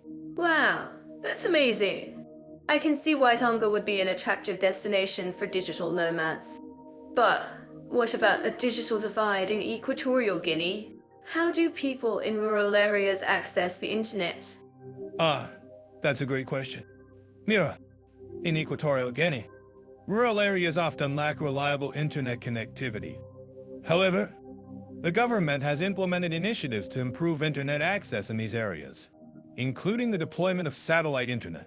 I'm sure our listeners in Equatorial Guinea would appreciate any efforts to improve internet access in rural areas. And speaking of satellite internet, Tonga has also invested in this technology to extend its internet reach. Yes, Mira, Tonga's satellite internet has enabled the country to provide internet services to even the most remote islands. It's a remarkable example of how technology can bridge the digital divide. That's really inspiring. Leo, I think our listeners would love to hear more about the digital initiatives in both countries. Perhaps we can explore some of the challenges and opportunities facing Equatorial Guinea and Tonga in terms of digital development. Absolutely. Mira, I think that would be a great topic to explore. We could discuss the role of government initiatives, private sector investment, and community engagement in driving digital development in both countries. I'm actually curious about what our listeners think about this topic. Do you think digital development is a key driver of economic growth in both Equatorial Guinea and Tonga? Well, Mira, I think our listeners would agree that digital development is crucial for economic growth in both countries. And it's not just about economic growth. Digital development also has the potential to improve healthcare, education, and overall quality of life. That's a great point, Leo. And I'm sure our listeners would appreciate any insights into how digital development can be harnessed to address some of the unique challenges facing Equatorial Guinea and Tonga. Absolutely. Mia, I think we've only scratched the surface of this topic. Let's continue the conversation and explore some of the innovative digital initiatives in both countries. Sounds like a plan. Leo, and to our listeners, I'm sure you're eager to hear more about the digital landscape in Equatorial Guinea and Tonga. Stay tuned for more updates and insights from our podcast, Shopping in Equatorial Guinea. You'll find a mix of modern malls and traditional markets, where you can find everything from fresh produce to handmade crafts. That's right, Mira. And the prices are quite reasonable, especially in the local markets. You can find a great deal on a traditional basket or a handmade wooden carving. But, Leo, have you ever tried to haggle in one of those markets? It's an art form, really. Oh, yes. I've had my fair share of haggling experiences in Equatorial Guinea. Let's just say I've become quite skilled in negotiating prices. I'm sure our listeners living in Equatorial Guinea would agree that haggling is a necessary part of shopping in the local markets. And of course, our listeners in Equatorial Guinea know that the key to successful haggling is to be willing to walk away if the price isn't right. That's so true, Leo. And speaking of prices, have you noticed that the cost of living in Equatorial Guinea is quite low compared to other countries? Yes, that's one of the advantages of shopping in Equatorial Guinea. You can find great value for your money, whether you're buying food, clothing, or household items. I'm actually curious about what our listeners think about this. Do you think the low cost of living in Equatorial Guinea is a bonus or a drawback? Well, I think it's a bit of both. Yeah, on the one hand, it's great to be able to afford the things you need at a lower price. On the other hand, the low cost of living can also mean that the quality of goods may not be as high. That's a great point, Leo. And speaking of quality, have you noticed that the shopping experience in Equatorial Guinea is quite different from what you'd find in Tonga? Ah, yes. Tonga has a more modern shopping scene, with many malls and shopping centers. But, in my opinion, the quality of goods in Tonga is also higher. I agree, Leo. And I think our listeners would agree that the quality of goods is an important factor to consider when shopping. Absolutely, Nira. And in Tonga, you can find everything from high-end designer goods to local handicrafts. That's right, Leo. And I think it's great that Tonga has such a diverse shopping scene, with something for everyone. Yes, and the prices in Tonga are also quite reasonable, considering the high quality of goods. I'm sure our listeners in Tonga would agree that the shopping experience in the country is quite enjoyable. And, of course, our listeners in Tonga know that the key to a successful shopping trip is to be prepared to haggle, just like in Equatorial Guinea. Well, I think that's a great point, Leo. And speaking of haggling, have you ever tried to haggle in a Tongan market? Ah, yes, I have. Mira, and let's just say it was an interesting experience. I'm curious, Leo, what was it like haggling in a Tongan market? Well, Mira, it was quite different from haggling in Equatorial Guinea. The Tongans are known for their hospitality, and they will often try to make a sale, even if the price isn't right. I see. And how did you find the experience, Leo? Well, I found it to be quite enjoyable. Actually, the Tongans are a friendly people, and they will often go out of their way to make you feel welcome. That's great to hear, Leo. And I think our listeners would agree that the shopping experience in Tonga is quite unique. Absolutely. Mira, and in conclusion, I think it's safe to say that both Equatorial Guinea and Tonga offer a unique shopping experience, with their own advantages and disadvantages. Well, I think that's a great way to wrap up our discussion on shopping opportunities and price-performance balance in these two countries. And to our listeners, I'd like to say that if you have any thoughts on this topic, please let us know in the comments. And, of course, we'd love to hear from our listeners in Equatorial Guinea and Tonga about their shopping experiences. And who knows? Maybe one day we'll even have a shopping competition between the two countries. Well, that would be quite an interesting competition, wouldn't it, Leah? Absolutely, Mira. And in the meantime, we'll just have to continue exploring the shopping scenes in these two countries. Well, that's all for now. Thanks for joining us on this episode of our podcast. And to our listeners, thanks for tuning in. Don't forget to subscribe to our podcast and follow us on social media for more updates. And, of course, we'd love to hear from you in the comments. Equatorial Guinea has a rich cultural heritage, with a blend of African, Spanish, and Portuguese influences. Their annual festivals are a testament to this diversity, like the Fiesta Dia of the Vendimia, a wine harvest festival that showcases traditional music and dance. That sounds like a party. In Tonga, they have the Langakai Festival, which celebrates the country's history and culture through music, dance, and traditional arts. It's amazing how these festivals bring people together, isn't it? Absolutely. And I'm sure our listeners living in Equatorial Guinea would agree that their festivals are an integral part of their national identity. But have you ever been to a traditional African festival? Leo? Actually, I have. And let me tell you, it was an experience I'll never forget. The energy, the music, the costumes. It was like nothing I've ever seen before. And I'm curious. Mira, what's your favorite part about attending a cultural festival? That's a tough one. But I think it's the opportunity to connect with people from different backgrounds and experience their culture firsthand. And I'm sure our listeners would agree that festivals like these are a great way to learn about and appreciate different cultures. Well said. Mira, and speaking of appreciation, have you seen the UNESCO recognized sites in Equatorial Guinea? The Monte de la Trinidad, for example, is a stunning colonial-era church that's a must-visit. Yes. I've heard great things about it. And I'm sure our listeners would love to know more about it. But did you know that Tonga also has some amazing cultural sites, like the royal tombs of Tonga? Wow, that sounds fascinating. I'd love to learn more about it. And I'm sure our listeners would agree that cultural sites like these are an important part of preserving our shared heritage. Exactly. And I think it's great that these countries are working to preserve their cultural heritage for future generations. But let's talk about the music scene in Equatorial Guinea. What do you know about it, Leo? Yes. The music scene in Equatorial Guinea is incredibly rich and diverse, with influences from African, Spanish, and Portuguese traditions. And I'm sure our listeners would love to know more about it. Absolutely. And I think it's great that we have resources like JetOff, AI that can provide us with more information about these topics. These insights could be possible without JetOff by referring to cultural trends. Well said, Mira. And I think it's great that we can share these insights with our listeners and help them learn more about these amazing countries.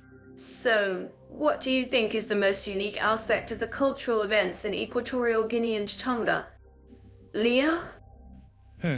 That's a tough one. But I think it's the way these festivals and events bring people together and celebrate their shared heritage. Exactly. And I think that's something that our listeners can definitely relate to. So, let's talk about the festivals in Tonga. What do you know about them? Mira? Yes. The festivals in Tonga are a big part of their culture and identity. And I think it's great that they have events like the Langakai Festival that celebrate their history and culture. Well said, Mira. And I think it's great that we can share these insights with our listeners and help them learn more about these amazing countries. So, what do you think is the most important thing that our listeners can take away from this conversation about cultural events and festivals in Equatorial Guinea and Tonga? That's a great question. Mira, I think it's the importance of preserving and celebrating our cultural heritage, and how these festivals and events bring people together in a way that's unique and special. Exactly. And I think that's something that our listeners can definitely appreciate. So, Let's wrap up this conversation by saying that cultural events and festivals are an important part of our shared heritage, and we should definitely make an effort to learn more about them and appreciate the diversity of cultures around the world. Well said. Mira, and I'm sure our listeners would agree that these festivals and events are a great way to learn about and appreciate different cultures. And if you have any thoughts or comments about this topic, please let us know in the comments section below. We'd love to hear from you. And don't forget to check out JetOff AI for more information about these amazing countries and their cultural events. And if you're interested in learning more about cultural events and festivals in general, check out JetOff for more resources and information. Well, that's all for now. Thanks for tuning in, everyone. I'm curious. Leo, have you ever tried to learn a new language? I think it's one of the most fascinating experiences, and I'm sure our listeners agree. Oh, I've tried, Mira, but I'm more of a pick up the basics and then move on to the next country kind of guy. I mean, have you seen the language schools in Equatorial Guinea? They're quite impressive. Oh, yes. The language schools in Equatorial Guinea are indeed top-notch. But I think what's even more fascinating is the cultural immersion aspect. You can't just learn a language without immersing yourself in the culture, right? Absolutely. Mira. And speaking of cultural immersion, have you tried the local cuisine in Equatorial Guinea? It's a mix of African, Spanish, and Portuguese influences, and it's absolutely delicious. I know. I've had the chance to try some of the local dishes, and they're amazing. But I'm curious. Leo, what do you think is the biggest challenge for someone trying to learn the local language in Equatorial Guinea? That's a great question. Mira, I think one of the biggest challenges is the pronunciation. The Equatorial language, Fane, has a unique set of sounds that can be difficult for non-native speakers to master. That's a great point, Leo. And I think it's also worth mentioning that the local language in Equatorial Guinea is not the only language spoken. There are also Spanish and French spoken in the country, which can make things a bit more complicated for language learners. Yes, that's true. Mira. But I think what's great about Equatorial Guinea is that it's a relatively small country, and the people are very welcoming. So, even though the language can be challenging, it's definitely worth the effort. That's a great point, Leo.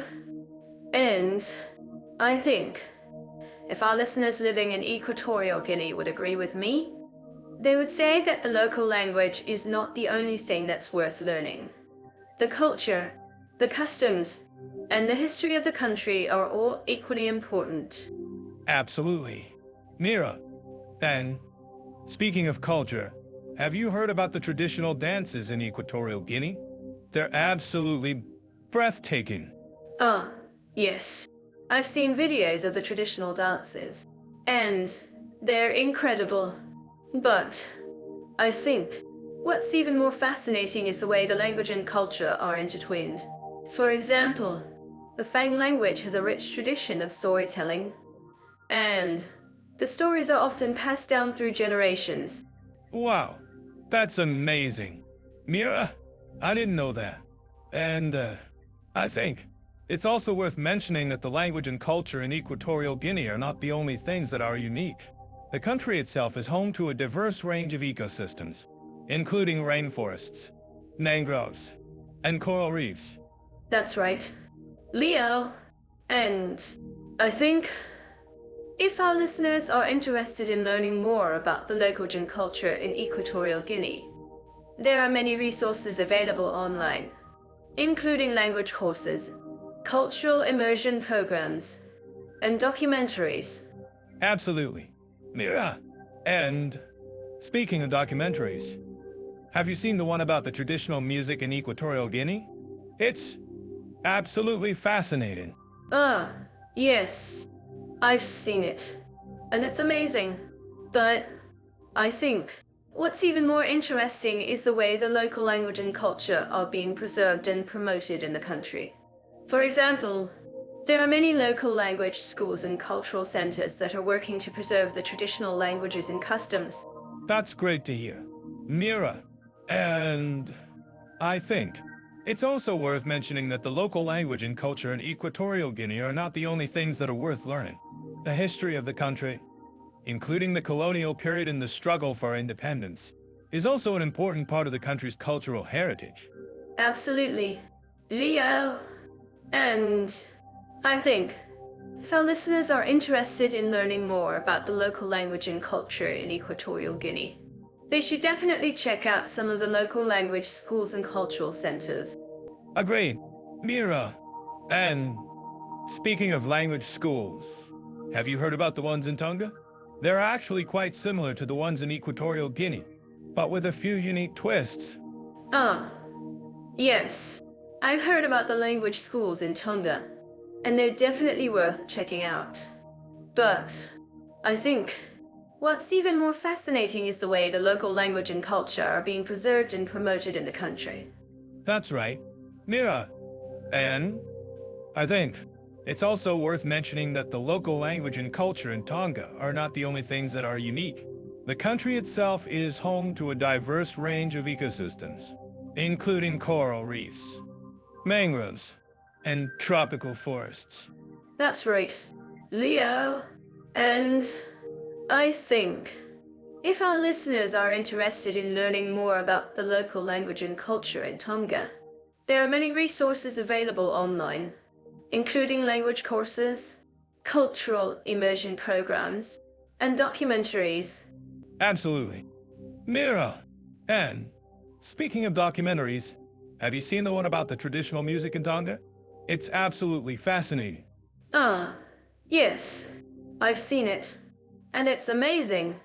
But I think what's even more interesting is the way the local language and culture are being preserved and promoted in the country. For example, there are many local language schools and cultural centers that are working to preserve the traditional languages and customs. That's great to hear. Mia, and I think it's also worth mentioning that the local language and culture in Tonga are not the only things that are worth learning. The history of the country, including the colonial period and the struggle for independence, is also an important part of the country's cultural heritage. Absolutely. Leo!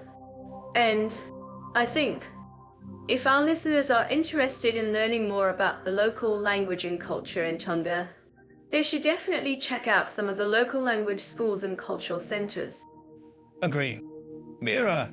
And speaking of language schools, if you ever find yourself in Tonga, I highly recommend checking out the ones in Nuku'alofa. They're definitely worth a visit. Ah, yes. I've heard about the language schools in Nuku'alofa, and they're definitely worth checking out. But I think what's even more fascinating is the way the local language and culture are being preserved and promoted in the country. That's right. Mira. And I think it's also worth mentioning that the local language and culture in Tonga are not the only things that are unique. The country itself is home to a diverse range of ecosystems, including coral reefs, mangroves, and tropical forests. That's right. Leo. And I think if our listeners are interested in learning more about when it comes to safety and comfort for women travelers, Equatorial Guinea and Tonga are quite different. In Equatorial Guinea, harassment statistics are a concern, with many women experiencing catcalling and unwanted attention. But what's interesting is that the country has made strides in promoting women's rights and empowerment. That's true, Mira. But let's not forget that Equatorial Guinea has a complex history when it comes to women's rights. The country has made progress in recent years, but there's still a long way to go. And what about Tonga? I've heard that it's a very welcoming place for women travelers. That's right. Leo, Tonga has a reputation for being a safe and welcoming destination for women. The culture is very respectful of women, and harassment is relatively rare. But what's also interesting is that Tonga has a strong tradition of women's participation in politics and business. Ah, yes. Tonga is one of the few Pacific Island nations where women hold significant power and influence. And I think that's a big part of why it's such a welcoming place for women travelers. But what about Equatorial Guinea? How do women in the country navigate the challenges of traveling alone? Well, Leo, it's not always easy. Many women in Equatorial Guinea face harassment and intimidation on the streets, and it can be difficult to find safe and affordable accommodation. But there are also many women who are working to create positive change in the country. That's right, Mira. And I think that's an important point. While there are certainly challenges for women travelers in Equatorial Guinea, there are also many women who are working to make a difference. And I'm curious, Mira, have you had any personal experiences traveling in Equatorial Guinea? Actually, Leo, I have. And it was a really eye-opening experience. I was traveling with a group of friends, and we encountered some harassment on the streets. But we also met some amazing women who were working to promote women's rights and empowerment. Wow, that's really interesting. And I think it's great that you were able to have that experience and learn from it. And speaking of learning, I'm actually curious about what our listeners think about this topic. Have any of you had experiences traveling in Equatorial Guinea or Tonga? Please let us know in the comments. Oh, yes. And I think that's a great point. Leo, the comments are always so insightful and helpful. And I'm actually curious about what our listeners think about the cultural attitudes towards women in these countries. Do you think that Tonga's emphasis on women's participation in politics and business is a model that other countries could follow? Absolutely, Mira. And I think that's a really important point. While there are certainly challenges for women travelers in both countries, there are also many women who are working to make a positive impact. And I'm curious, Mira, how do you think that women can work together to promote safety and comfort for women travelers in Equatorial Guinea and Tonga? Well, Leo, I think that one of the most important things is to listen to each other's experiences and perspectives, and to work together to create positive change. And I'm actually curious about what our listeners think about this topic. Have any of you had experiences working with women's organizations or advocacy groups in Equatorial Guinea or Tonga? Please let us know in the comments. Yes. And I think that's a great point. Mira, the comments are always so insightful and helpful. And I'm actually curious about what our listeners think about the role of tourism in promoting safety and comfort for women travelers in these countries. Do you think that tourism can be a force for good, or can it actually exacerbate the challenges that women face?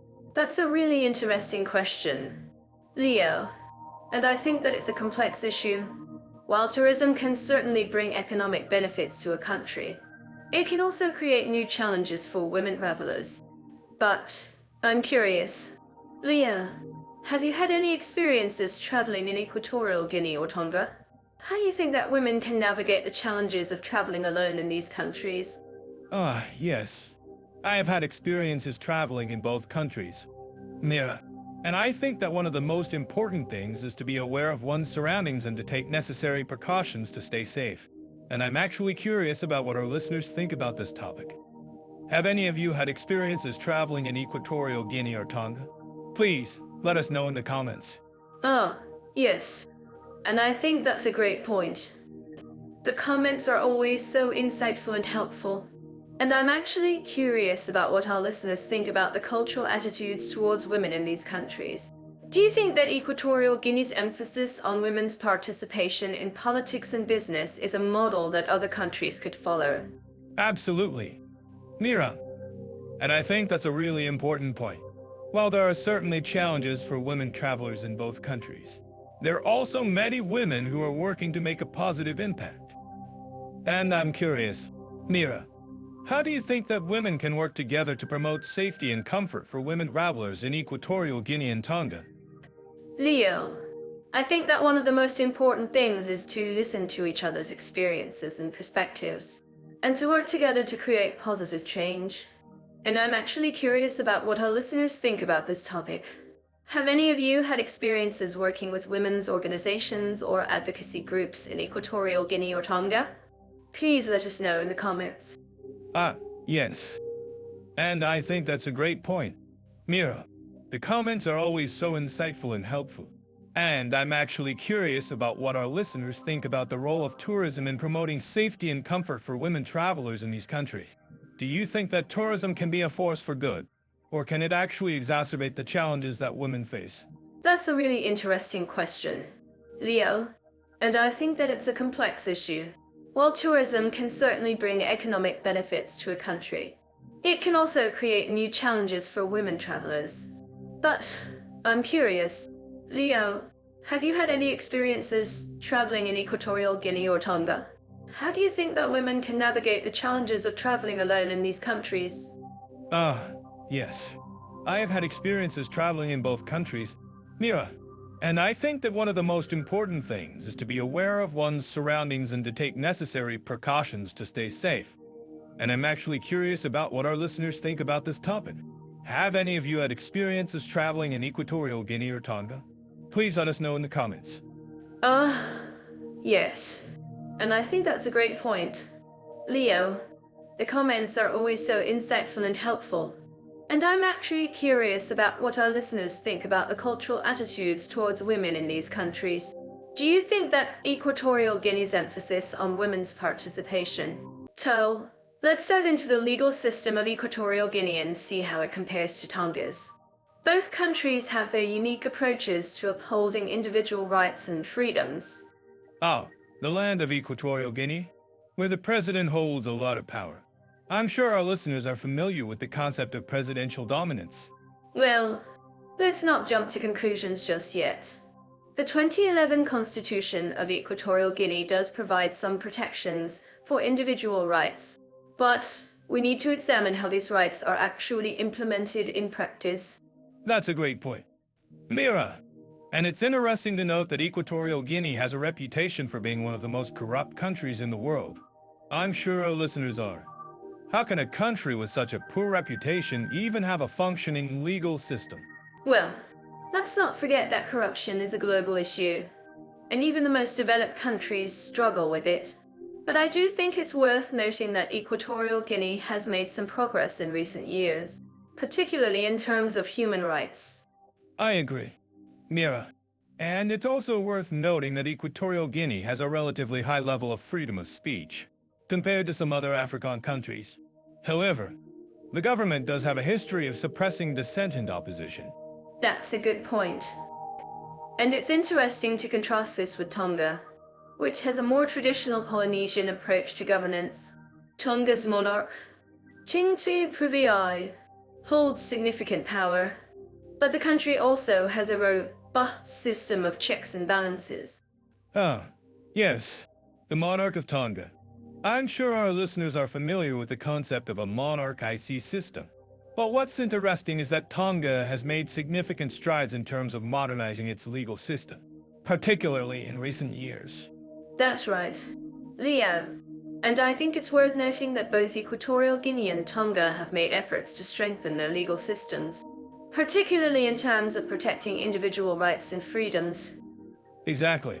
And I think it's also worth noting that both countries have a strong emphasis on traditional values and customs. In Equatorial Guinea, for example, the country's rich cultural heritage is reflected in its legal system, with a focus on community-based justice. I see what you're getting at. Leo, you're saying that Equatorial Guinea's legal system is more community-based, whereas Tonga's is more formalized. That's right, Mia. And I think it's interesting to contrast these two approaches. But I'm curious. Mira, what do you think our listeners would say about the role of traditional values in shaping a country's legal system?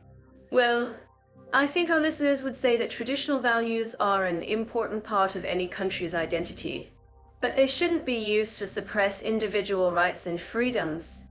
I think you're right, Mira. And I think it's worth noting that both Equatorial Guinea and Tonga have made efforts to balance traditional values with modernizing their legal systems. That's right, Leo.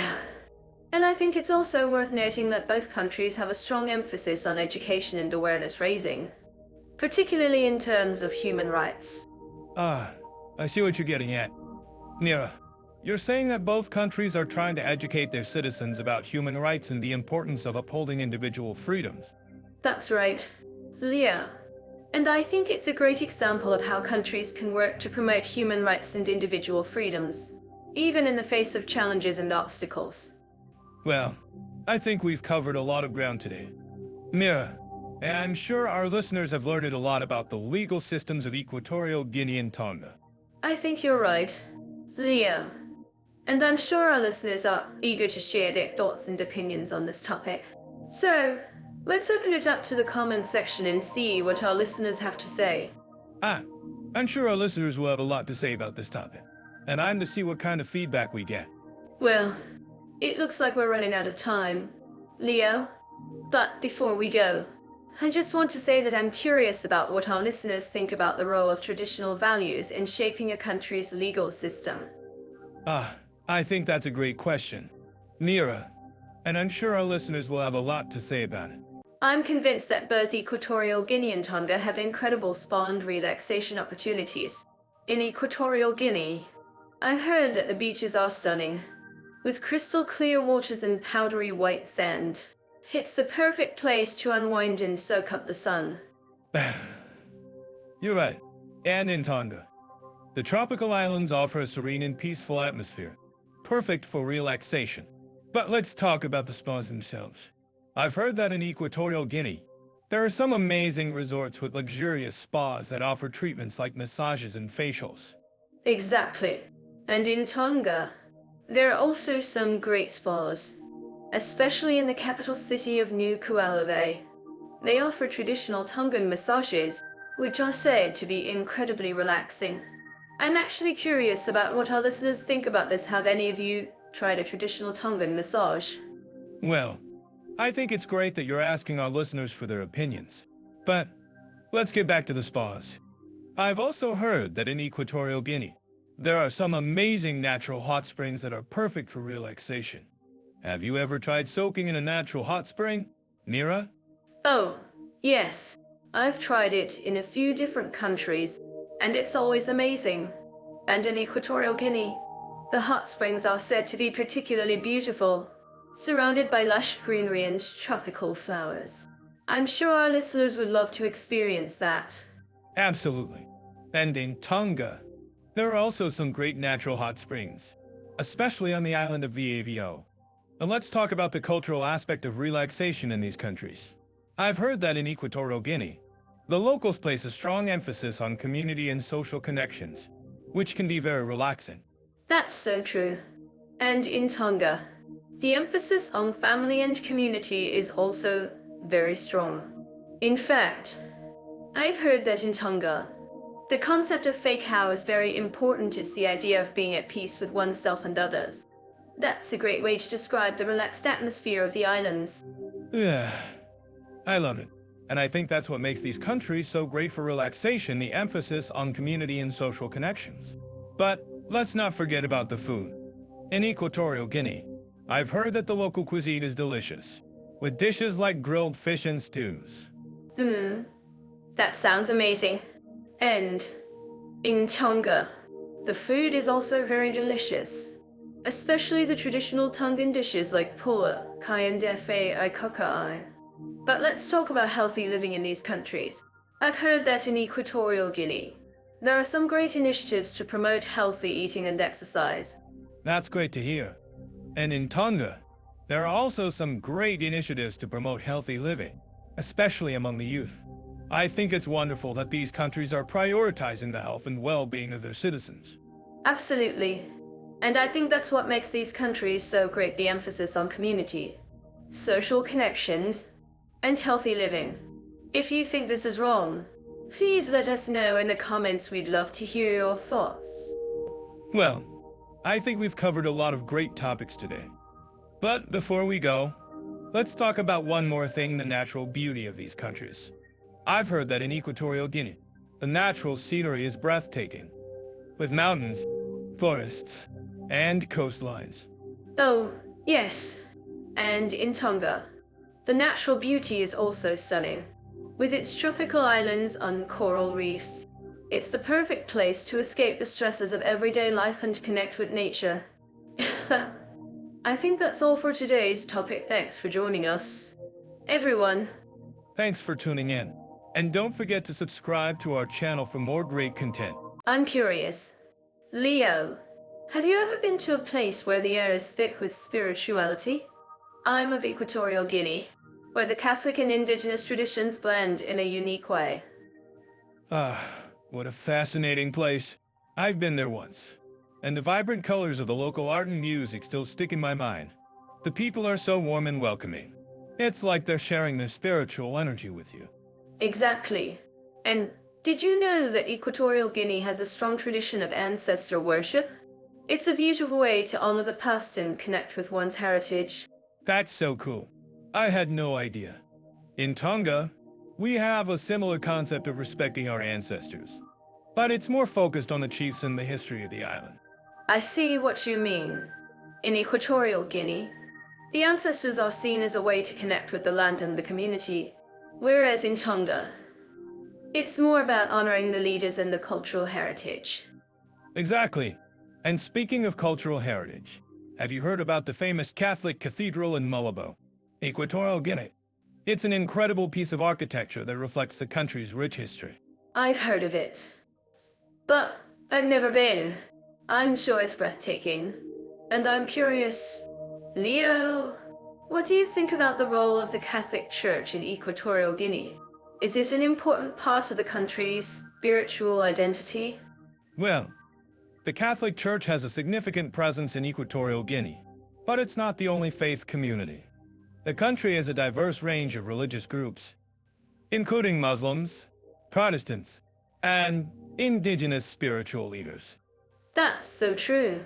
And I think that's one of the things that makes Equatorial Guinea so unique, its ability to blend different faith traditions and create a rich spiritual landscape.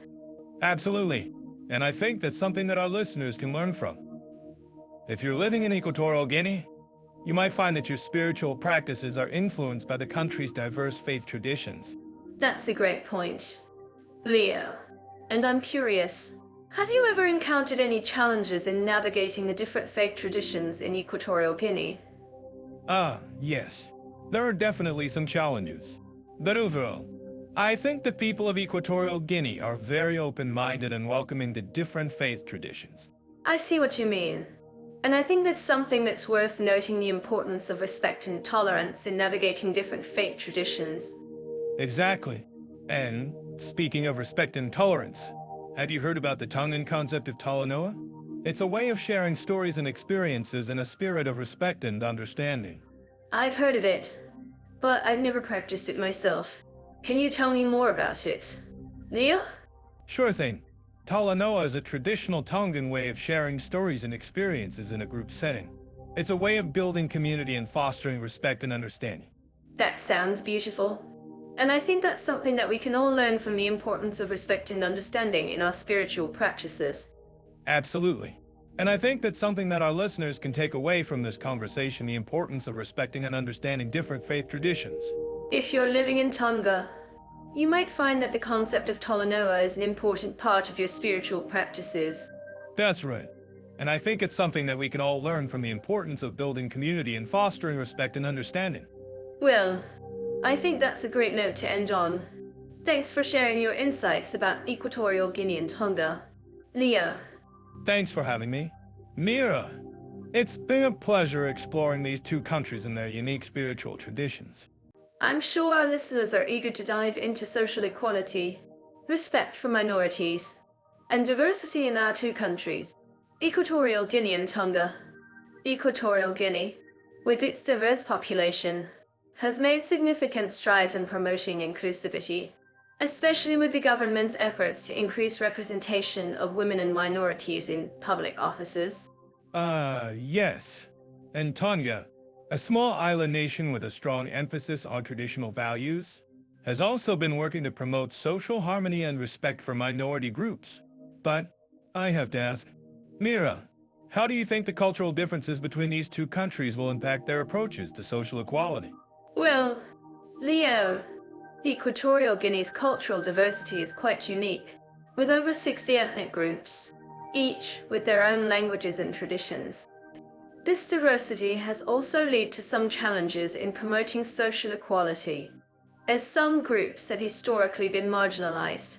On the other hand, Tonga's small population and strong sense of community have allowed for a more cohesive and inclusive society. That's a great point. Mira, and I'm curious, what do you think are some of the key factors that have contributed to Tonga's success in promoting social equality and respect for minority groups? Ah, Leo. I think it's the fact that Tonga has a strong tradition of respect for the land and its people. The concept of FEASI, or family, is deeply ingrained in Tongan culture, which emphasizes the importance of community and shared values. This has helped to create a sense of social harmony and respect for minority groups. I see what you mean, Mira, and I'm sure our listeners would agree that a strong sense of community and shared values is essential for promoting social equality and respect for minority groups. But what about Equatorial Guinea? Mira, how do you think the government's efforts to increase representation of women and minorities in public offices will impact social equality in the long run? Well, Leo, I think it's a great step forward, but it's just one part of the puzzle. To truly promote social equality, Equatorial Guinea needs to address the deeper structural issues that have led to marginalization of certain groups. This includes addressing issues of poverty, education, and access to healthcare, which disproportionately affect minority groups. I agree, Mira, and I think it's also important to note that Tonga has also been working to address these issues through initiatives such as the Tonga Development Strategy, which aims to improve access to education and healthcare for all Tongans. Yes. And I'm sure our listeners would agree that education and access to healthcare are essential for promoting social equality and respect for minority groups. But, Leah, what about the role of media in promoting social equality and respect for minority groups in these two countries? Mira, that's a great question. In Tonga, the media has played a crucial role in promoting social equality and respect for minority groups through initiatives such as the Tonga Media Trust, which aims to promote diversity and inclusivity in the media. I see what you mean, Leah, and I'm sure our listeners would agree that the media has a critical role to play in promoting social equality and respect for minority groups. But what about the challenges faced by Equatorial Guinea in promoting social equality and respect for minority groups? Leo, I think one of the biggest challenges is the lack of transparency and accountability in government, which has led to corruption and marginalization of certain groups. But I'm sure our listeners would agree that this is a challenge that many countries face, and it's essential to address these issues in order to promote social equality and respect for minority groups. I agree, Mira, and I think it's also essential to note that both Equatorial Guinea and Tonga have made significant strides in promoting social equality and respect for minority groups, and there is much to learn from their experiences. Yes. And I'm sure our listeners would agree that these two countries offer valuable lessons in promoting social equality and respect for minority groups. And, Leah, what do you think our listeners can do to promote social equality and respect for minority groups in their own communities? Mira, I think it's essential to educate ourselves about the challenges faced by minority groups and to listen to their voices and perspectives. We can also promote social equality and respect for minority groups by being mindful of our own biases and assumptions, and by advocating for policies and practices that promote inclusivity and diversity. I couldn't agree more, Leo. And I'm sure our listeners would agree that promoting social equality and respect for minority groups requires a collective effort and a commitment to inclusivity and diversity. So, let's dive into taxation, retirement, and social rights for long-term immigrants in Equatorial Guinea and Tonga. I'm curious, Leo, how do you think these countries compare in terms of tax structures? Well, Mira, both countries have their unique approaches to taxation. In Equatorial Guinea, the tax system is based on a combination of income tax, value-added tax, and customs duties. For long-term immigrants, the tax rate is relatively high, but the government offers some tax incentives for foreign investors. That's interesting. In Tonga, the tax system is more straightforward, with a flat tax rate of 20% for income above $10. Serious, however, I've heard that the tax administration in Tonga can be quite complex, especially for foreign residents. Have you come across any issues with tax compliance in Tonga? Actually, yes. I've heard that the tax authority in Tonga can be quite strict, and there have been cases where foreign residents have been fined or penalized for non-compliance. But overall, the tax system in Tonga is more transparent and easier to navigate than in Equatorial Guinea. I see. So, it sounds like Tonga has a more streamlined tax system, but with stricter enforcement. What about retirement benefits for long-term immigrants in these countries? How do they compare? Retirement benefits are an important aspect of social rights for long-term immigrants. In Equatorial Guinea, the government offers a pension plan for foreign residents, but the benefits are relatively low compared to other countries. In Tonga, however, the government has a more comprehensive pension plan for foreign residents, with higher benefits and a more generous retirement age. That's a great point. I've also heard that Tonga has a more developed social safety net for foreign residents, with access to healthcare and education. Can you tell me more about the social safety net in Tonga? Yes, Tonga has a well-developed social safety net, with a range of programs and services for foreign residents, including healthcare, education, and housing assistance. In contrast, Equatorial Guinea has a more limited social safety net, with fewer resources and services available for foreign residents. I'm not to hear that. It seems like Tonga has a more comprehensive social safety net, but with stricter tax enforcement. What about social rights for long-term immigrants in these countries?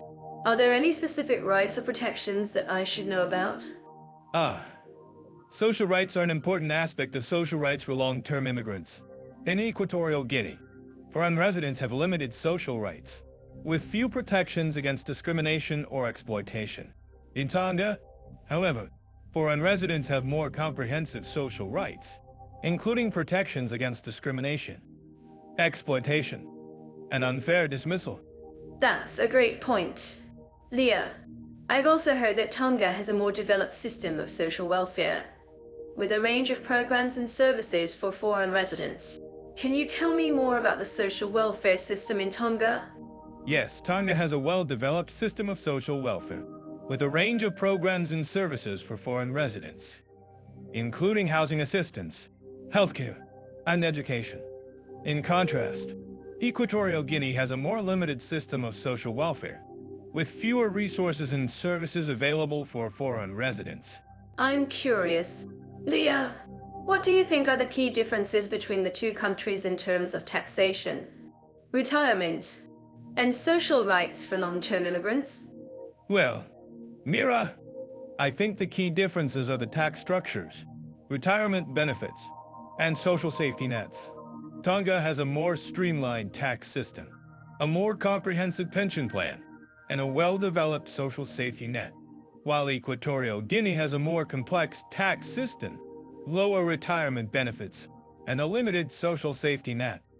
That's a great summary. Leo, I think our listeners would agree that Tonga has a more attractive social package for long-term immigrants. But what about the lifestyle and cost of living in these countries? How do they compare? The lifestyle and cost of living are important considerations for long-term immigrants. In Equatorial Guinea, the cost of living is relatively high, especially in the capital city of Malabo.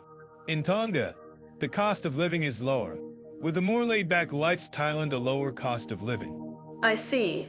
So, it sounds like Tonga has a more relaxed lifestyle and a lower cost of living, but with a more complex tax system. What about the culture and community in these countries? How do they compare? The culture and community are important aspects of the lifestyle for long-term immigrants. In Equatorial Guinea, the culture is more formal and traditional, while in Tonga, the culture is more relaxed and friendly. I'm not to hear that. It seems like Tonga has a more welcoming culture and community, but with stricter tax enforcement. If you think this is wrong, please let us know in the comments. And finally, I'd like to say that both Equatorial Guinea and Tonga have their unique strengths and weaknesses when it comes to taxation, retirement, and social rights for long-term immigrants. It's essential to do your research and choose the country that best fits your needs and preferences. That's a great point. Leo, I think our listeners would agree that it's essential to do their research and choose the country that best fits their needs and preferences. And finally, let's hear from our listeners. What do you think about the social package in Equatorial Guinea and Tonga? Share your thoughts in the comments below. Hey everyone, welcome back to our comparison podcast. We're diving into the fascinating world of meeting specific interests in Equatorial Guinea and Tonga. I'm Mira, and I'm super to share this with you. That's right, Mira. And I'm Leo, your trusty sidekick for this adventure. We're going to explore the unique ways these countries cater to enthusiasts and community engagement. Buckle up, folks. So, let's start with Equatorial Guinea. Have you ever heard of their vibrant music scene? They have a rich cultural heritage, and their traditional music is a blend of African and Spanish influences. I'm sure our listeners living in this country would agree with me that music is a big part of their lives. Yes, and it's not just music. Equatorial Guinea is also home to some amazing traditional dances, like the Mac-on-D dance. It's a fusion of African and European styles, and it's a real crowd pleaser. I'm curious, Mira, have you ever tried dancing the Mac-on-D? Oh, Leo, you know me too well. I have tried dancing the Mac-on-D, and let me tell you, it's a real workout. But seriously, the cultural diversity in Equatorial Guinea is stunning. And did you know that they also have a thriving art scene? Wow, that's impressive. I didn't know that. But, Mira, you know as well as I do that Tonga has its own unique charm when it comes to meeting specific interests. I mean, have you ever seen the traditional Tongan dance? The Lauviau? Oh yes, I've seen videos of the Lauviau, and it's breathtaking. The costumes, the music, the energy, it's all so captivating. And I'm sure our listeners would love to learn more about this traditional dance. Exactly. And Tonga is not just about traditional dances. They also have a strong focus on ecotourism, with opportunities to explore their beautiful islands and coral reefs. I'm actually curious about what our listeners think about this. Do they have any favorite ecotourism spots in Tonga? That's a great question. Leo, and speaking of ecotourism, Equatorial Guinea has its own unique offerings. For example, they have a beautiful national park, the Moyokai-Al-Abedudu National Park, which is home to a variety of wildlife, including elephants and lions. Whoa, that sounds amazing. And I'm sure our listeners would love to learn more about this national park. But, Mira, let's get back to Tonga for a moment. Have you ever heard of the Tongan Rugby Union? It's a big deal in Tonga, and they have a strong following. Oh, Leo, you know I'm a rugby fan at heart. But seriously, the Tongan Rugby Union is an excellent example of how Tonga fosters community engagement through sports. And did you know that Equatorial Guinea also has a strong focus on sports, particularly football? Yes. And it's not just football. Equatorial Guinea also has a thriving sports scene, with opportunities for enthusiasts to participate in activities like basketball, volleyball, and even surfing. I'm actually curious. Mira, have you ever tried surfing? Oh, Leo, you know me too well. I have tried surfing, and let me tell you, it's a real challenge. But seriously, the sports scene in Equatorial Guinea is vibrant, and I'm sure our listeners would love to learn more about it. Well, there you have it. Folks, Equatorial Guinea and Tonga may be different countries, but they both have a unique way of meeting specific interests. Whether it's through music, dance, art, or sports, these countries have something for everyone. And don't forget to check out our next episode, where we'll be comparing the more fascinating countries.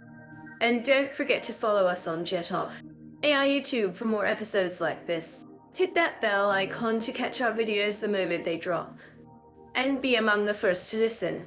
We'd love for you to share your thoughts, comments, and critiques below. Reading and responding to them truly brightens our day. Thanks for joining us. Folks, we'll be back soon with more.